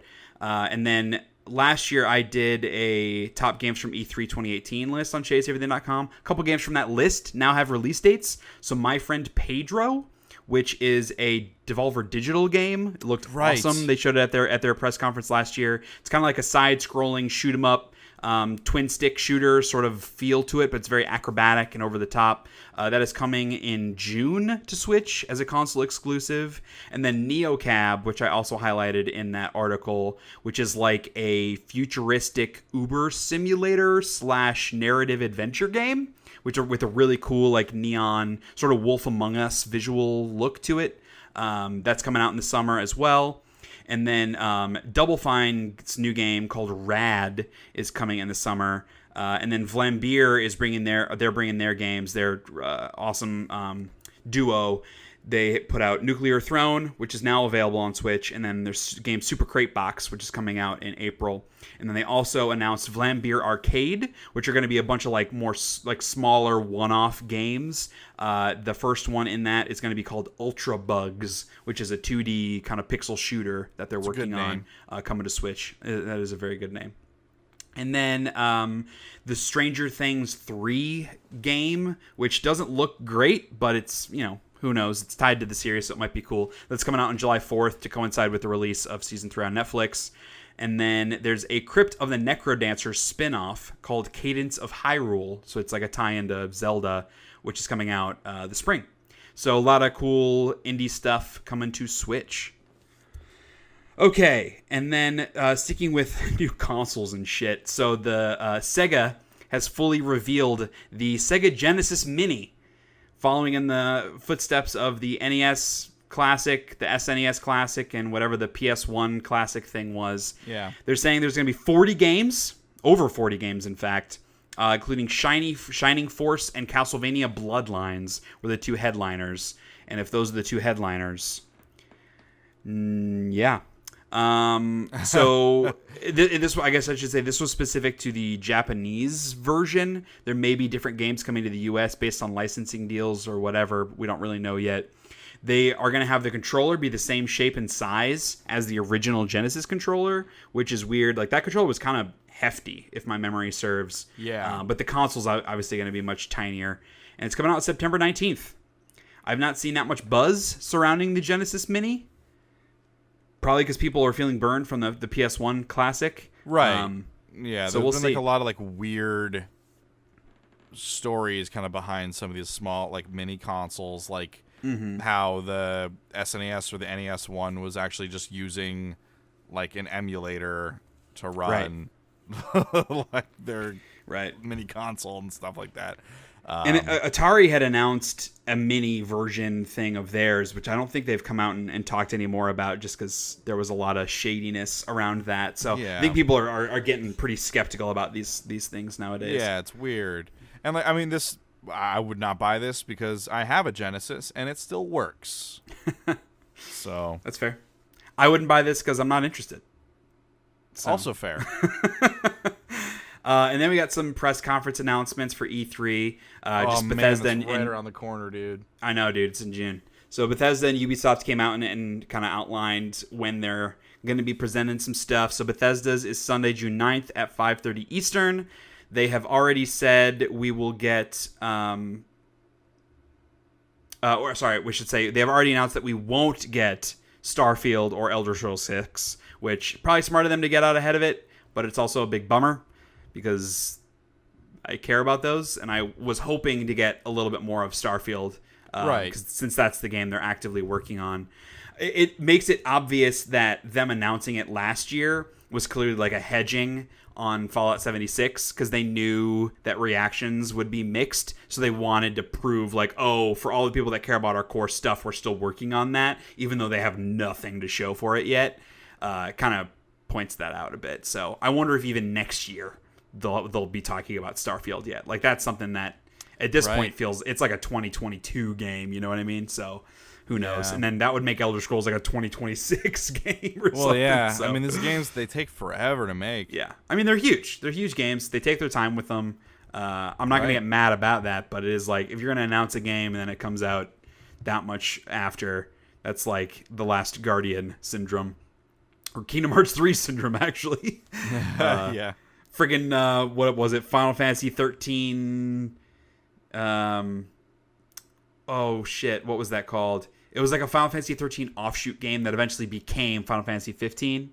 It was supposed to be like this action RPG. They announced it at E3, and then like it totally went dark. Right. And then it resurfaced as 15. I don't remember what that was called. But that game looked really dope, and then Final Fantasy 15 came out, and it was a piece of shit. So that was fun. Yeah. So for Bethesda, I kind of just made a list of like what I would expect to see at the show. Obviously, we're going to see more of Doom Eternal. Obviously, we're going to see some more Fallout 76 because they're not going to abandon that. Like, they already put out the Wild they have Appalachia. A bunch of stuff. Yeah, they've announced all the DLC. So, and by the time E3 rolls around, they should be gearing up for their like second really big DLC drop. Yeah, like free DLC drop, content drop. Yeah. So like that's a good time for them to be like, hey, we know this had a really rocky launch and we didn't handle things properly, but like we're making good on it, and now is a great time to jump in and try the game. If you got it and weren't satisfied with it at first, things are very different now, and the experience is vastly different. So I think that's I would assume if they're not too afraid to talk about it on stage, that's probably kind of the message they would want to get across. Yeah. They recently put out a trailer and release date for Wolfenstein Youngblood, the kind of co-op offshoot. So I wouldn't be surprised if we saw that there again, even if it's just a trailer. Rage 2 will have just come out the month prior, or just a couple weeks prior. So they may announce DLC plans for that game. I don't know how much they're going to lean into that. And then Elder Scrolls Blades, even if it's just like an update of like, oh, the open early access was so successful, blah blah blah. Talk a little bit about it, and then I'm sure they're still going to hit on their Elder Scrolls Online stuff. I'm sure that game will still be going at that point. Beyond that, like, I'm not really sure what else there would be, knowing that Starfield won't be there.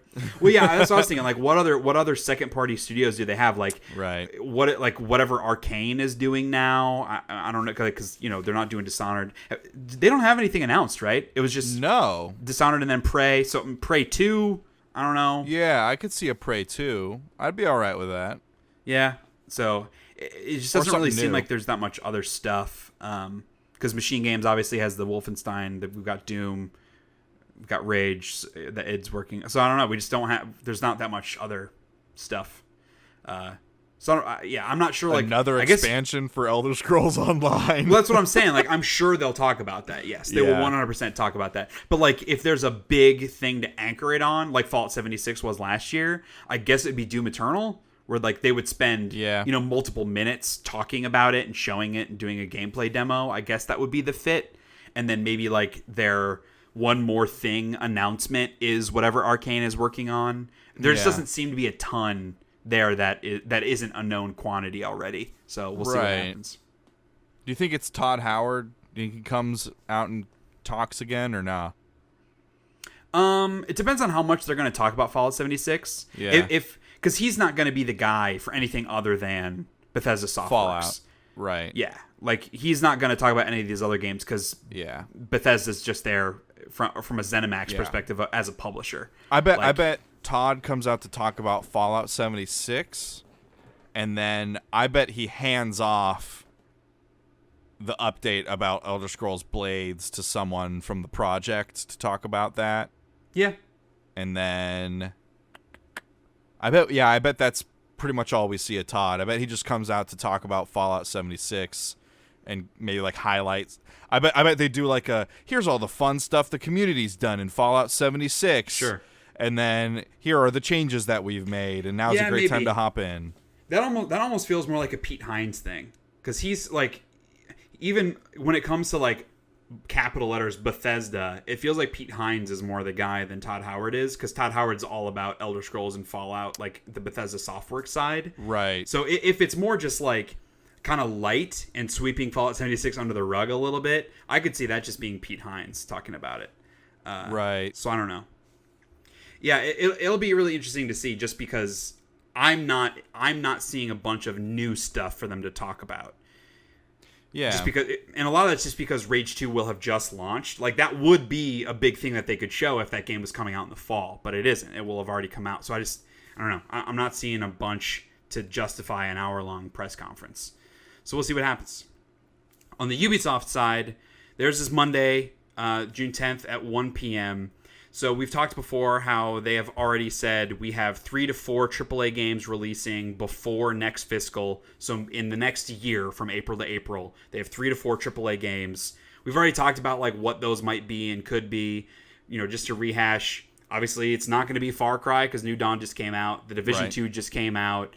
They've already said that Assassin's Creed is skipping 2019. We have some rumor mill stuff about that later on in the show, but that isn't coming out this year. Could it come out next February and still be one of the fiscal 2020 games?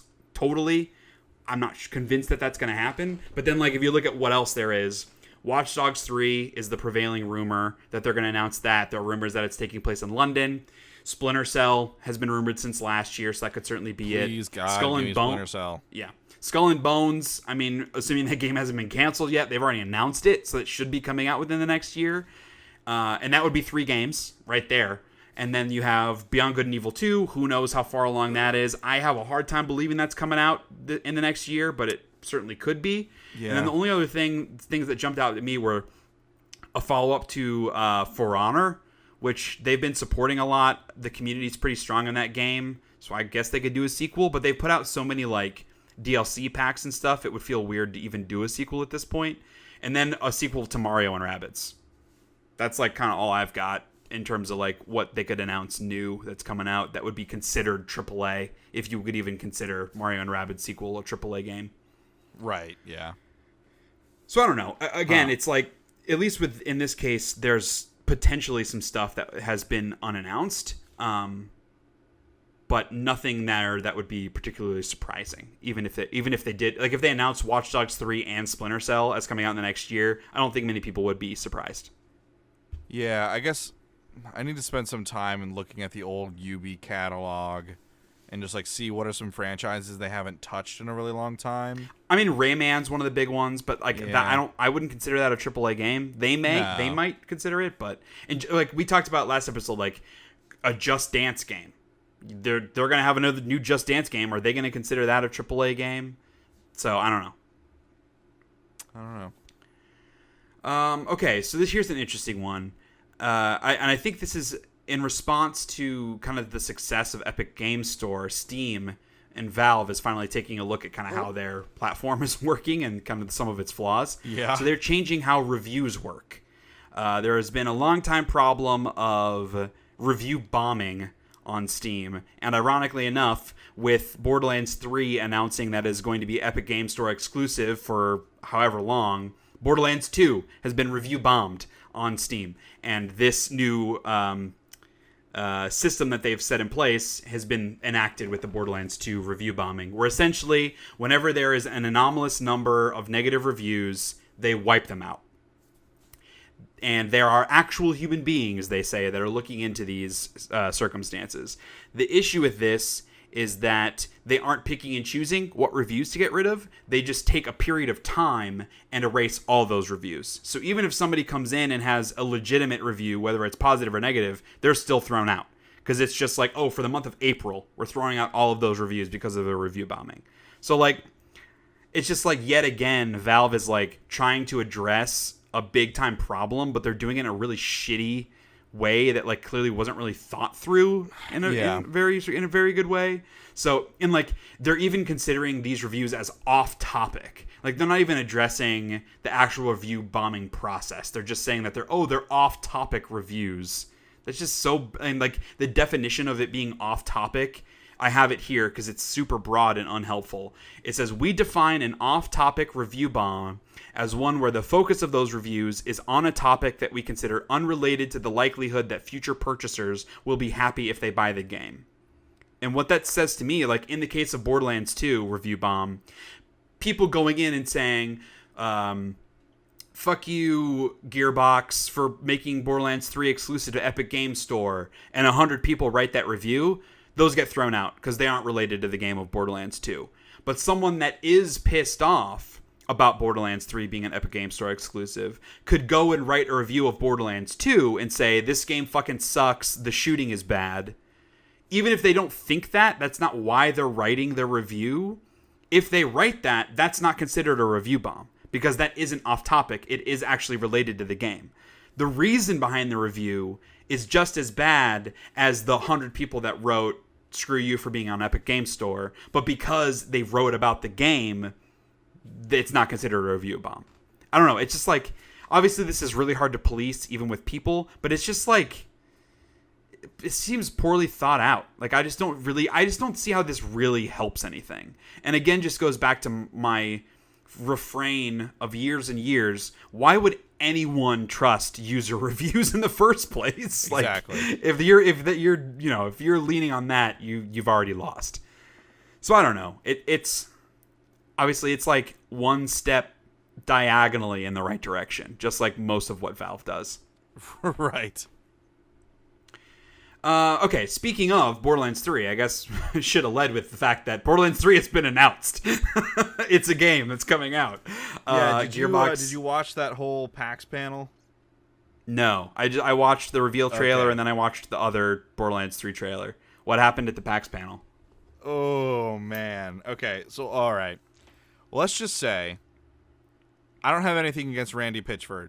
Mm-hmm. There are some things going around in the news right now with, like in the past 2 years, things have gone around in the news with him. He's made headlines for a few things. Maybe not the best choice to put him on stage for a long period of time. I mean, he's the guy, though. Like, he runs the studio. But, like, the underage pornography was a phrase uttered in one of those allegations. And, right. like, embezzlement was another word uttered in one right. of those allegations. Like, regardless of whether or not he did it, like, that stuff is still fresh enough that, hey, maybe you don't have Pitchford be the lead. Like, you have him come out at the beginning and go, like, hey, guys, we have some really awesome Borderlands stuff for you today. Like, yes, there's the thing that everyone's been waiting for, and we'll get there, but there's also some really great stuff to come. Yeah. Instead, what happened is he said that, and then he's like, but real quick, I'm going to do some fucking magic.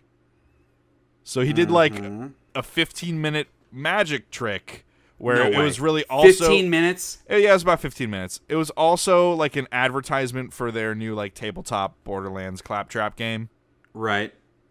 So, all right, so I'll just spoil it, whatever. So he did this trick where he called two random people up from the audience. It was their birthday. So he asked, like, hey, whose birthday is it in the audience? Two people raised their hand. He had him come up. He handed the girl... It was a girl and a guy. He handed the girl a wrapped box. Totally wrapped, bow on it, everything. And then he gave the guy, like, this version of this new game, like this new tabletop claptrap game. And he opened it up, and he was, like, showing off the cards. And he's like, oh, guys, I have cards on my hand. You know what that means. I'm going to do some magic. So he, like, flipped through the cards, and he's like, oh, look at this card. Why don't you sign this card? And so he gave it to the guy. The guy signed it, and he did, like, the bit where it's like, oh, I'm going to steal your identity because you signed the card, and this is your real signature, right? And you're not in on this, right? Okay, cool. So the guy signs this card. Randy shuffles it in, and then the card disappeared. The card's no longer there. And he's like, but wait, there's a wrapped box right over there in that girl's hands. So why don't you open that up? So she takes off the bow, unwraps it, takes off the cellophane, opens the box. And he's like, all right. And he does some magic stuff without touching the cards. He's like, okay, you have to count out the number of cards. You have to pick a number between 1 and 50, whatever. And you have to count out that many cards. And so the girl chooses 46. And he's like, hey, let's be real for a quick sec. You have to count out 46 cards.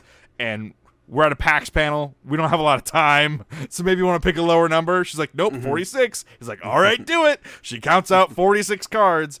And like, lo and behold, the 46th or 47th card is the card the guy signed. Like, it was in the box wrapped. Oh, it's magic. That's great. That was like 15 minutes. And then Randy's like, hey, I know what you guys are here for. Let's roll this trailer. So they can't get the trailer to work. And so what he does is he brings some of the developers out. He's like, hey, so what you guys saw a couple flashes of before the trailer gave out was we're remastering Borderlands.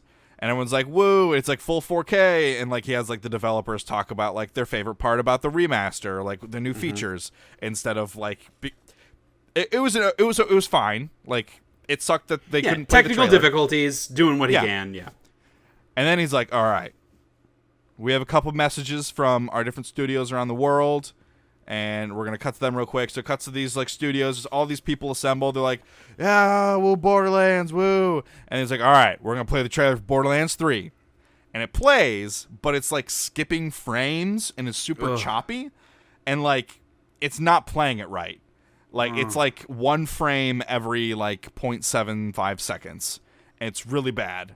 And so they stop it. And, like, this goes on. Like, they try it several times. And it's like, Randy's like, all right, they said it's working this time, guys. Let's try it again. And it's just not working. And so, like, everyone, I feel like everybody there was like, okay, yeah, we know, like, it's PAX. Stuff happens. Right. Like, we're here for the trailer. They'll get it to work. They'll find some way to show us the trailer. It's fine. At one point, like after like the third time of them trying to play it and it not working, Randy says something along the lines of like, man, we should have brought our own equipment, right, guys? And then everybody was like, boo! Because it was like, he was like saying, hey, it's PAX's fault that this isn't working. And I guess people really didn't like that. Wasn't it PAX's fault that it wasn't working? That's my whole thing. It's like, yeah, like their equipment wasn't working with the stuff like that they wanted. Like, what? Like, I feel so sorry for the tech people that are like sweating in the back room. Like, it's not the tech people's fault, but it's like it's someone's fault in the organization that the shit isn't working right. Like, someone didn't check it first or something. And it's probably not the Gearbox people's responsibility. It was probably PAX's. But like, PAX certainly is a not bunch of Randy volunteers. PAX is like, it's a bunch of volunteers and other stuff like that too. So like, you take that into consideration as well. But like, everyone, the whole internet really hates Randy Pitchford for saying that in like a really crazy kind of way. Yeah, people hate Randy Pitchford. Period. Yeah, but anyway, like as someone who works in that kind of an industry and like works backstage when things don't go wrong and people are like upset they don't go right, like they aren't doing the right thing, I'm not like so offended that they're upset. I'm like, yeah, look, I get it. Like that this sucks. I'm doing what I can. I understand that you're mad at me. Like, because I should have had this figured out. Yeah, I mean, I feel like it's definitely complicated and he probably shouldn't have said that, but like, get over yourselves, internet. Yeah, but also all he said was, man, really should have brought our own equipment, right? Yeah. He didn't say like, oh, these PAX fuckers like not having their shit together, like fuck them. He didn't say that. He's like, maybe we should have brought our own equipment. Hey, yeah, maybe you should have brought your own equipment. Like, that's a legitimate thing to say, is if you had brought your own equipment, this would have worked. I get it. But the thing is, like, people hate Randy Pitchford, period. Right. And I'm not saying that they shouldn't, because there are a lot of accusations, if true, that make him like a fucking piece of shit. But hate him for those reasons, not for this random thing. They're accusations at this point, right? Like innocent until proven guilty and all that, which apparently certainly doesn't exist on the internet. But my point is, like, Donald Trump. People hate Donald Trump. Anything Donald Trump says or does, people are going to hate that thing that he said or did because they hate Donald Trump. They don't hate what he said or did. They hate him. So they're going to manipulate and make everything he does into something that is worth hating. That's what's happening with Randy Pitchford. Like, that's an innocuous comment to make. That like, oh, maybe he shouldn't have said it, but who fucking cares? If it was Todd Howard, no one would give a shit. But because they hate Randy Pitchford, they're mad. That's all I'm trying to say about it. Yeah, if it was Todd Howard, there'd be a meme about it. Instead, it's Randy Pitchford, so people are like, fuck Randy Pitchford. But whatever. Like as everybody, I've listened to multiple podcasts and like video things of people talking about it across like multiple different outlets, like media outlets, and they're all like, yeah, he shouldn't have fucking said that. Like, that's really shitty. Like, as someone who works in this blah, blah, blah, blah. And like, no. Just shut up. Like, hate him for other reasons. Find a good reason. This is a bad reason. Anyways, well, whatever. They got to play the trailer eventually. They made it work. However they did it. Good. I don't know how. But Borderlands 3 trailer. So it looks like more Borderlands, and I feel like I'm surprised at how ready I am for more Borderlands. See, I'm kind of I'm coming at it kind of from the opposite side. Like I wanted more Borderlands. The trailer just didn't do anything for me. Like, I'm excited to play it. It will be fun. But, like, watching the trailer, I was like, I don't care about anything that's happening. Mostly, I just think it's a bad trailer. Like, there's not really any personality to it. It's very generic music, really quick cuts in between, just guns and slow motion shooting. Like, there's not much excitement that happens in the trailer. You don't really learn that much about new things in the game in the trailer. It just is like, yes, we're making more Borderlands for 4 minutes. And I was just kind of like, this is just a bad trailer. Yeah. So, I don't know. I'm looking forward to it, but the trailer didn't do anything for me. They have since put out a second trailer, which gives you the characters' names, a little more action. And again, I just felt like it was a kind of a personality list trailer, which is like the opposite of what you expect from Borderlands. Yeah. Take it for what you will. Like, if you like it or not, I don't think anyone would argue that Borderlands lacks personality. And these trailers felt that way to me. So, we'll say in that initial trailer, you see a lot of returning characters. Maya's in it a lot. I think you see Brick. Brick's playing like a saxophone at one moment. Yeah, which, man. like, that was one of the rare instances of like, okay, this game is still fun potentially. Yeah. But also Reese from Tales from the Borderlands is shown. I guess he's still leading whatever company that was that he was leading, Gunn Company, which is cool to see them actually integrate that Telltale series into there. Yes, Hyperion. Okay. That's what it is. And then in the new trailer, we see the 4 new playable characters. There's Moz, who's a chick that she has like a big mech suit as her special attack. There's Flak, FL4K, who's a robot who's also a Beastmaster. I don't know what the implications of that are. You don't really see it in the trailer. It just, I don't know. Again, they're just not that effective. You don't see that much of what is going on. And then the new Siren is called Amara. She's like a buff black chick who she has a special power with a bunch of buff fists that like slam into the ground. That looks pretty cool. And then there's Zane, he does gadgets. He's like the tech guy. Okay. And then the enemies are called the Calypso Twins, and they're the leaders of some new cult that you're fighting against. That's kind of all we really know about the story. The game comes out on September 13th, which was leaked by the Borderlands Twitter account, I think it was, which was then deleted, and then they confirmed it with this new trailer. So that was a bit of a shit show in and of itself. It feels like at times Gearbox is just kind of like, when it comes to PR, they need to get their shit together. They just seem to be really bad at that. But, excuse me. We now know there are 4 different versions of the game, which even when we logged in to play the Borderlands remaster, it showed like, hey, pre-order and a bunch of different versions of it. Yeah, there's like a splash screen, and then there's always an ad in the top right on the main menu. Yeah, the main menu. This other stuff. Like, there's a menu option to go pre-order it. Yeah. Can't blame them, but it is a little obnoxious. Yeah. So obviously there's a standard version, and then they have the deluxe version, which come with different skin, like head and body skins, weapon skins, XP and loot availability boosters. There's a weapon set called the Toy Box weapon set, and that one's $80. And then there's the super deluxe version, which comes with all that stuff, as well as weapon skins called the Butt Stallion pack, which sounds very Borderlands. Well, that's a Handsome Jack joke. Oh, is it? You're right. Yeah, I remember his Butt Stallion. Yes, I remember. And then that also comes with all 4 DLC packs. And that one's $100 at launch or to pre-order. But then after the game comes out, they've said that's going to go up in price. So with this kind of thing, like if you know you're going to get the DLC, that's probably the one to get. Right. That makes sense. Like you would want to get the season pass. Exactly. And then finally, which is exclusive to GameStop, is the Diamond Loot Chest Collector's Edition, which is $250. I'm sure it's very limited quantities. But it comes with all that same stuff digitally, but it also comes in an actual loot chest with 10 collectible figures and a cloth map and keychains. So that's like if you're a Borderlands person, that's the thing. I got that for Borderlands 2, the loot chest edition. Oh, okay. Was it worth it? I don't remember if it was $250. I liked it. It was a cool little plastic loot chest, and it had the bus driver bobblehead. Okay. And some like lithographs, and then a cloth map of the wasteland, or I guess the Borderlands. Yeah, what's the planet called? I don't remember. Something with a P, right? I have no idea. But yes, that planet. That's what it is. Planet. Yeah, P for planet. But yeah, so I guess they're doing that again, which is neat. I bet. Well, because like, it makes sense for like super fans who still have their loot chests from Borderlands 2. They have now another loot chest that they can put alongside it, I guess. And like the 10 figures is kind of a cool thing.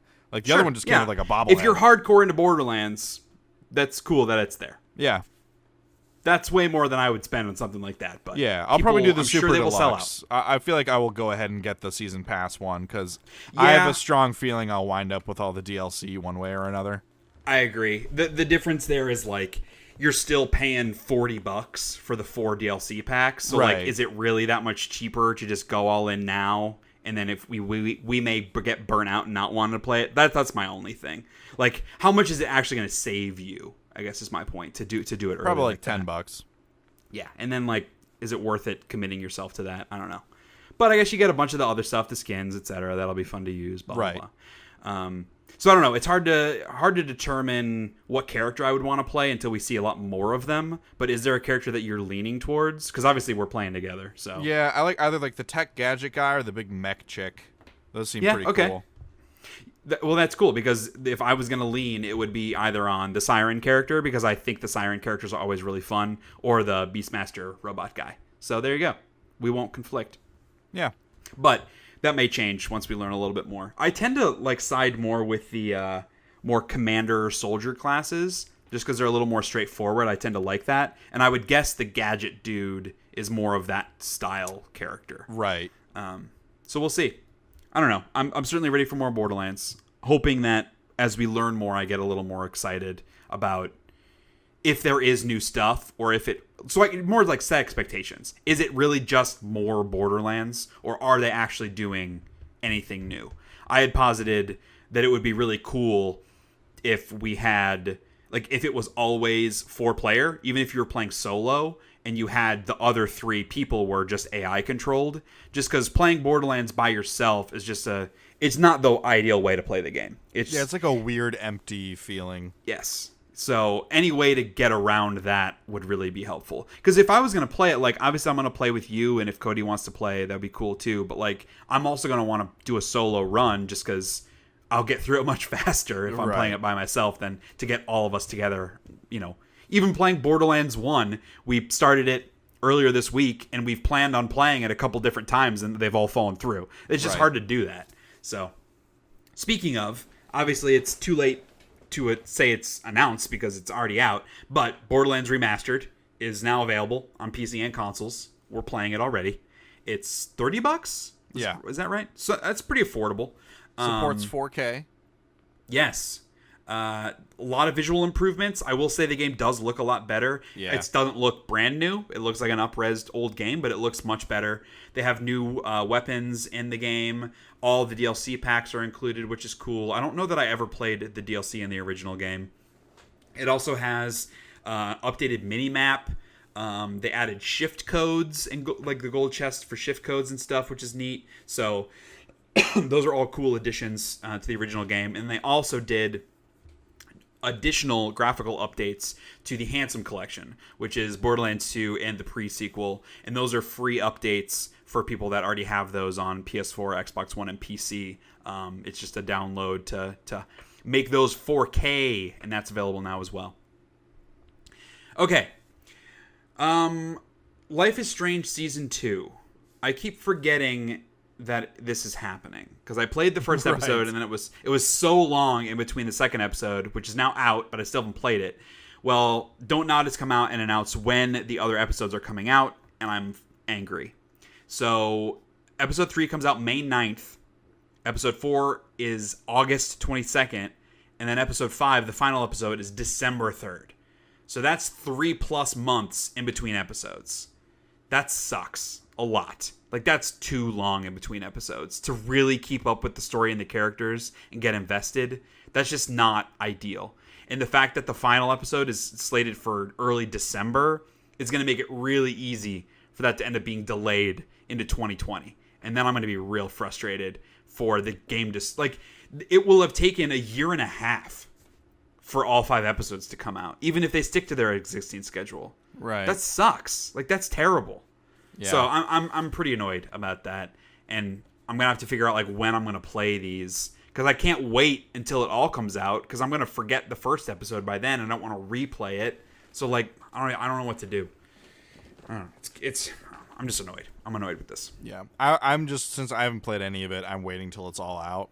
Yeah. Because I don't want to be stuck in your position. Totally. Had I known, I would have waited. But I was like, okay, it might be 2 months in between the first 2 episodes, but then they've got to get to like a month or a month and a half. That's what they did with the first season. Like, and that's a speedy enough clip where I could keep up. But 3 months in between episodes is crazy long.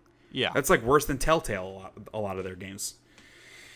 Okay, so we mentioned how Ubisoft says Assassin's Creed is skipping 2019. Well, we have some indications about what the next Assassin's Creed game might be when it does come out, and that is Vikings. So there was a poster that people found in The Division 2, which was just like a random innocuous poster of Vikings, and some guy on YouTube spotted the Apple of Eden in the poster, and so the interpretation is like it's a teaser, an Easter egg of the next Assassin's Creed, which Ubisoft does a lot. They kind of cross-pollinate between their different properties a lot, so it makes sense that they would do it this way. Since then, Kotaku is saying they have multiple sources confirming that the next game will be in the Viking Age. This totally makes sense. They can have the ship-to-ship combat, which is now a staple of the game. They can keep the kind of like more bloody, action-y combat that they've had with the Greeks, because that ties in with the Vikings. A lot of like, the seafaring, exploration, kind of stuff that they've done in the past couple of games. This just seems like a transition that makes sense to me. Yeah, so. It'll just be a little weird because God of War just did the Norse mythology. And so to have Assassin's Creed also touch on that. And then there's rumors that God of War will then transcend the Norse mythology and go into like other stuff that maybe Assassin's Creed has already touched on. It's like the two of them kind of pirouetting. Like they could do this. Egyptian or something. Yeah. But I feel like obviously Odyssey and to a lesser extent Origins touched on the gods, but that doesn't necessarily mean that they have to in this, whatever this Vikings game might be. Because previously Assassin's Creed, like, they didn't talk about the gods. It wasn't like that, like the historical side of that in Assassin's Creed 2 or anything like that. So they don't necessarily have to lean into that. But even if they do, I feel like there's a way to differentiate it. God of War is so... it's weird to say, like, grounded and fantastical at the same time. But it just has such a different feel than Assassin's Creed does that I wouldn't mind it if there was some crossover there. Yeah. These next couple is more like I only included these just because I'm interested to see if you're interested. So the Wild Appalachia update is available for Fallout 76. It's a free update. It's got a bunch of like kind of small improvements, new backpacks that have more storage, more photo options, trading with vendors for legendary items, new settlement, or not settlement, but like camp stuff, decorations, etc. Brewing and distilling, new events. So it's just kind of like a bunch of smaller things. But really, and it does have like some new locations and some little story things. But mostly just curious, like, does any of that make you want to try it again? Like any of the improvements they've made? Like, are you at a point where you're curious to check it out again? Yeah, I mean, I've been there for a little bit. I just haven't for whatever. I just keep forgetting about it. Yeah. To jump back into it. And so, like, probably once the show's over, maybe around E3, once I've caught up on other stuff that I wanted to do, I'll hop back into it. I will play it again. I want to. I just am kind of waiting. Maybe I'll wait till, like, the big summer DLC drop or something. I'll see. I don't know. Yeah. I'm like... I'm not interested. Just until they can figure a way to make it feel more like a single-player game, which I just don't think they're going to do. The game's just not for me, unfortunately. But who knows? Maybe if they put out... I think it's either the second or the third DLC pack that they have planned has a lot more story stuff to it. And that, if the reception of that is good, they make some additional, quality of life improvements. Might get me to give it a try again. Yeah. Okay, so Turtle Rock Studios, makers of Left 4 Dead, have announced a new game called Back for Blood. which is another zombie survival co-op game. But it's not Left 4 Dead. They were very clear that it's not Left 4 Dead, but it's basically Left 4 Dead. So they're doing this with WB Publishing. Has some familiar elements as well as some new stuff to make it unique, they say. There will be a campaign and a PvP mode. They were very adamant there will not be a Battle Royale mode, which is nice for them to clarify. They're treating this like a AAA game, so it's not going to be kind of a smaller budget title. And it's coming to PS4, Xbox One, and PC. No release date. I'm sure it's still pretty early on in the going, but after the failure that was Evolve, it's good to see them get back to their roots a little bit. I'm sure that a lot of people will be pretty hyped about this. I know you were more of a Left 4 Dead person than I was. Is this something that, like, are you excited to see them do this? As long as I have someone to play with, I'll play it. Yeah. Yeah, I think that's fair. That's kind of where I am on it. Yeah, I'm not like chomping at the bit for it. Right. Like they kind of like just like the sprinting zombies, fast, frenetic, like wave-based, like fighting these like giant groups of enemies, countering the different types and all that kind of stuff. It's fun. But I think those games also have like a really bad design in where like the enemies that are built to incapacitate players make it very unfriendly for just one or two people to play. Right. You kind of need the full group of four. I think that's just the most frustrating part about those games is like the smoker that will like lash you with its tongue. Like having control wrested away from you is never fun. And I don't understand why video games still do that. But yeah. I feel like it has been a while, now, but it's been a while since Left 4 Dead 2, so maybe they've kind of learned some stuff and we'll have some new gameplay elements in there. I would certainly hope so. Otherwise, they're just making Left 4 Dead 3 and like I'm sure a lot of people would still be excited, but it's kind of like why at this point. Even Left 4 Dead 2 was very, very similar to the first game. Yeah, it was like, hey, we have melee weapons now. Yeah. Okay, so I've talked before about the maker of Her Story, the next game called Telling Lies, which again is like a live-action, interactive kind of fiction sort of game. They put out a first trailer for Telling Lies where you learn a little bit more about it, and I think Game Informer did like a Q&A to learn a little bit more as well. So it's described as a political thriller where you're pulling files from a government database and you're still watching like recorded video of these live action characters, but they're like webcam footage. So it's not like a interview testimonial style. It's webcam footage, and you have access to much longer clips, not like little 5 to 10 second chunks, but like entire scenes, but you're only getting one side, right? So they might be having a conversation between the two webcams, but you're only able to see one person's at a time. Okay. You're still searching for like keywords and phrases and stuff to pull it up, but you can scrub the clips. So like, hey, if it's a 5-minute video, you can rewind, you can fast forward, you can run it at different speeds, that sort of thing. So that should be pretty cool. Saying there's over 9 hours of footage, which is a significant uptick from what was in Her Story. Yeah, so I don't know, it's just cool. And obviously they're justifying a lot of the interactivity because it takes place in modern day, whereas Her Story was, I don't remember, it was like the 90s or something, so it was a lot more limited from a technological perspective. But I mean, Her Story was such a unique experience. It was so cool. It was barely a video game, but it was one of the rare experiences where like I played through it with my wife and she was super into it. So I'm really excited to kind of dive in and try this new one too. Hopefully, because it's more modern day and the characters are like younger, attractive people, that they're not like insufferable. Because that would really turn me off if like the characters were annoying. Yeah. Just want to mention real quick. So Game Control, which is coming from what's the name of the studio? Remedy, thank you. I want to say Quantic Dream because I'm thinking Quantum Break. Yes, makers of Alan Wake and Quantum Break, their new game Control is coming out on August 27th. I only bring it up because Game Informer last month had like a really like a month-long kind of deep dive, and it was their cover story in their magazine, and I just loved reading about it. I'm super hyped for this game. It looks really awesome, super atmospheric, kind of what they do really well, world building, interesting mystery stories. So I'm super pumped about it when it comes out at the end of August. Yeah, it looks good. And then Hello Games has kind of updated the next step for No Man's Sky Next, which was their recent kind of update. on No Man's Sky, and they're calling like the future of the game No Man's Sky Beyond. And the next update is online update, which is free, has new online modes, ability to interact socially with other players.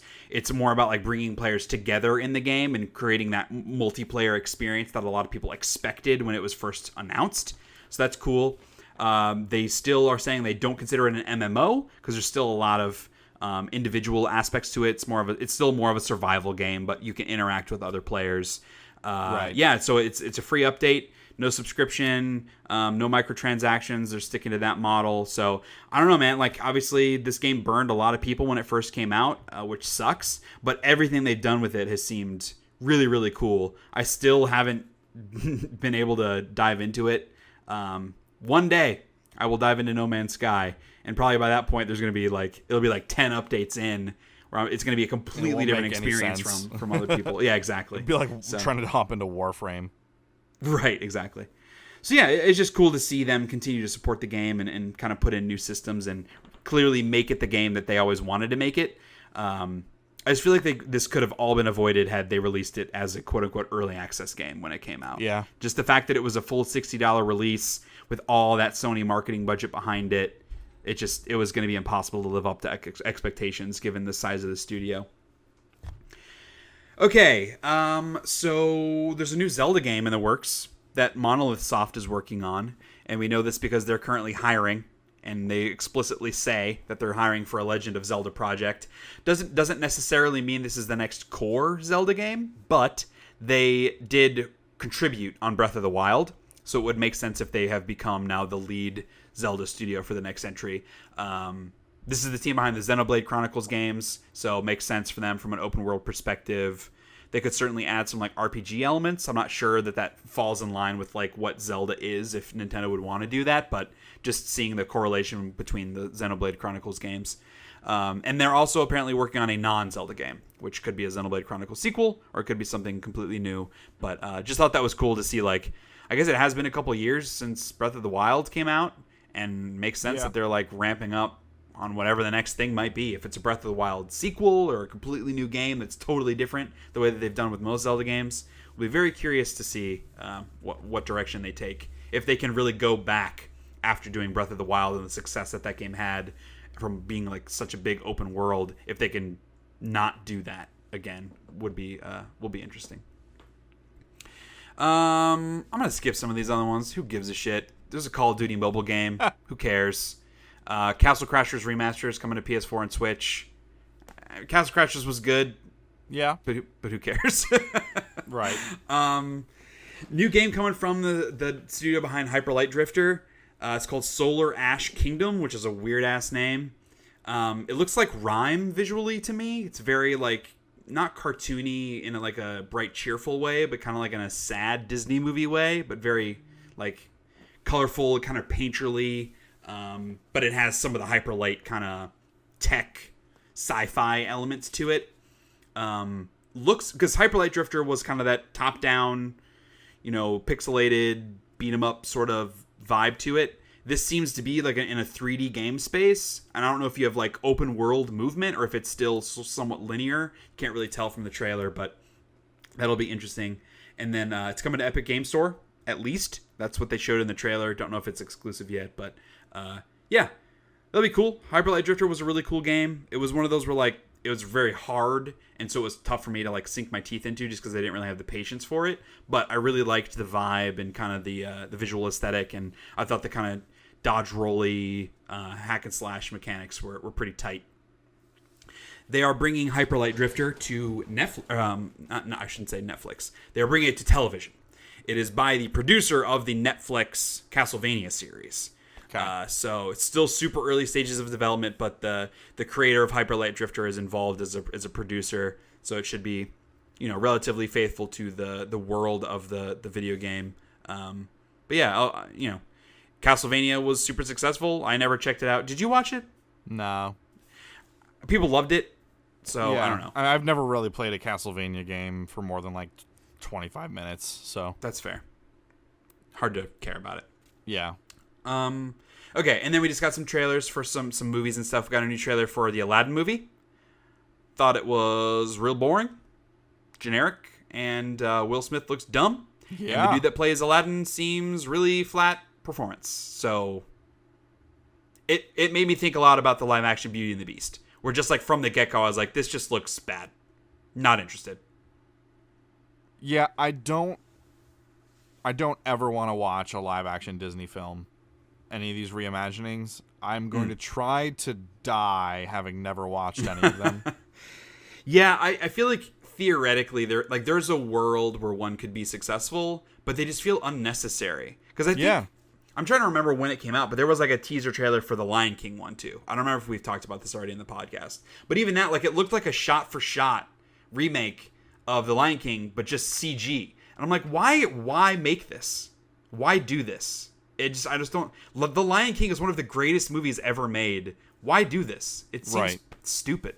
So I don't know. At least with this, like, this is like an actual live action movie. It's not just all CG. That makes it feel even more pointless. So I don't know. Right. We also got the first trailer for the Joaquin Phoenix Joker movie. Yeah. And I have literally no opinion. I watched it and I was like, okay, I don't give a shit at all from this trailer. Like, it doesn't seem interesting at all. My whole takeaway was, man, Joaquin Phoenix can do the Christian Bale thing. He can lose a lot of weight for a Batman film. Yeah, I can see that. Yeah, I like Joaquin Phoenix. I think he's a brilliant actor. And the Joker's a great character. And the fact that I watched this trailer and was like, who fucking cares about this, is like a bummer. So, I don't know, dude. I was just very meh about the whole thing. Yeah. Some good news. James Gunn is directing Guardians of the Galaxy Volume 3. He's back on. This is great news, because it means that Guardians of the Galaxy Volume 3 is happening. Yes. And that it's not going to be completely torn apart, because, like, when he got fired, his script got thrown out too. So, right. like, it was starting from scratch. And the whole cast was like, I don't want to do this. Yeah. Yeah, there was a very good chance that it wouldn't have happened with him being fired, which I'm sure was a big reason they decided to bring him back. Yeah, so it's just, obviously it's really good news. Obviously the cast has come out in support of him and talking about their excitement. They're going to begin production after James Gunn wraps Suicide Squad, which he is still doing. So he is still directing the reboot-ish of Suicide Squad. Yeah. The movie's called The Suicide Squad, so that'll be easy to tell them apart. That's crazy. And, like, they've said that it's a reboot, but a lot of the people are returning. Like, what's-her-face? Victoria Davis is back as Amanda Waller. Will Smith is not back as Deadshot, and the rumor was Idris Elba was going to play Deadshot, but he refused to play Deadshot because he didn't want to, like, be disrespectful to Will Smith. So he's in the movie, but as a different character. And then the dude that played Captain Boomerang is claiming that he's in this movie as Captain Boomerang still. Margot Robbie, nobody knows if she's back as Harley Quinn, but apparently DC is still working on a Joker and Harley Quinn movie. Apparently they're still working on a Birds of Prey movie that she is in, and a Gotham City Sirens movie that she is in. So, like, is what's-his-face's Joker gonna be in this Joker Harley Quinn movie, or is it gonna be Joaquin Phoenix's Joker with Margot Robbie? Like, what the fuck are they doing over there? So stupid and random. I don't understand. I love James Gunn, and I believe that he could make a good Suicide Squad movie, but I'm not convinced he can make a good Suicide Squad movie with all this other shit. Like all this baggage. Given the shit show that Suicide Squad was, you have to wait like a solid 8 or 9 years before you say those words again. Yeah. Yeah. Can you really reboot a movie that came out like 2 years ago with some of the same characters and actors? What this feels like is that early 2000s, like, we're just going to throw superhero movies at the wall, see what sticks, and, like, don't care about marketing confusion or any of that stuff. We just, like, everyone's doing everything, and then if any of it lands at all, that stuff's going to get a sequel. Right. Like, we will retry it and redo it and change actors and change characters as much as we can until we get the right formula. Like, the different Hulks that were going on, like, the different, all the different Spider-Man movies that we've had, all of the like different oh shit.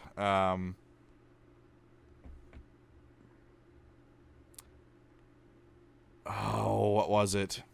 I don't know. It was the fact that what's his face played Daredevil and Green Lantern. No. Ryan Reynolds? Ben Affleck played Daredevil. Oh, Ben Affleck played Daredevil. And then Ryan Reynolds played Green Lantern, and who else? Deadpool. Deadpool. In the X-Men Wolverine Origins movie. Yeah. Right. Yeah. Well, and, I mean, that happens all the time. Because, like, what's Yeah, his face? Chris Evans, the Captain America, he also played Johnny Storm in the original Right. Fantastic Four movies. Right. Yeah, I that happens guess all that the does time. happen a lot. It's That dumb. that doesn't help it.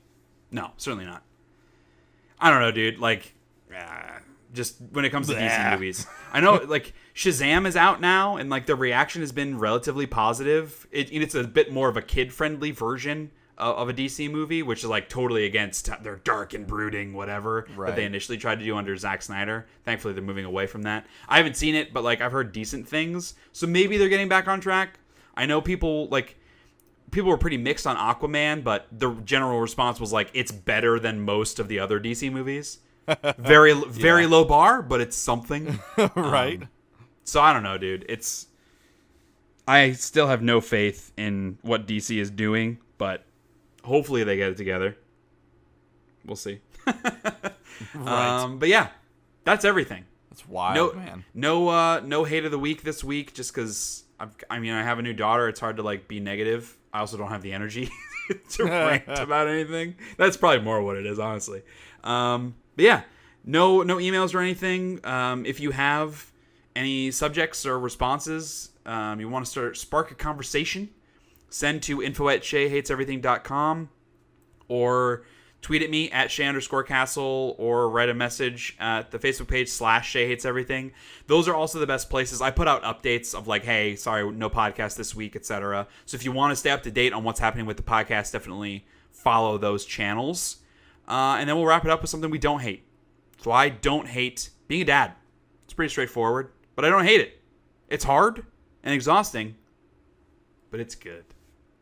I don't hate beer.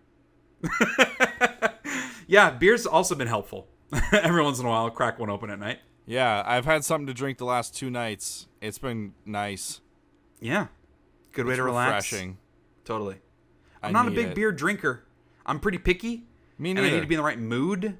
But when I'm in the right mood, they're good. I will drink like once every few months. I'll have a drink. Mm-hmm. I just really need it right now. Well, you got time, man. The You can go show's crack one kicking open. my ass. Sunday evening. Perfect time for it. Yeah, maybe not. I technically go back to work tomorrow. I'm working from home this week, but I am back at work. So I'm probably going to have one tonight, too. I'm going to need it. Yeah. That's going to do it, everybody. Cheers. Yeah, exactly. 3-hour episode. That's a hefty, supersized one. Welcome back after a month, 3 weeks of absence. And we'll be back to our regularly every other week schedule as best we can. So keep an eye out, and we will see you all in the next episode. Peace out.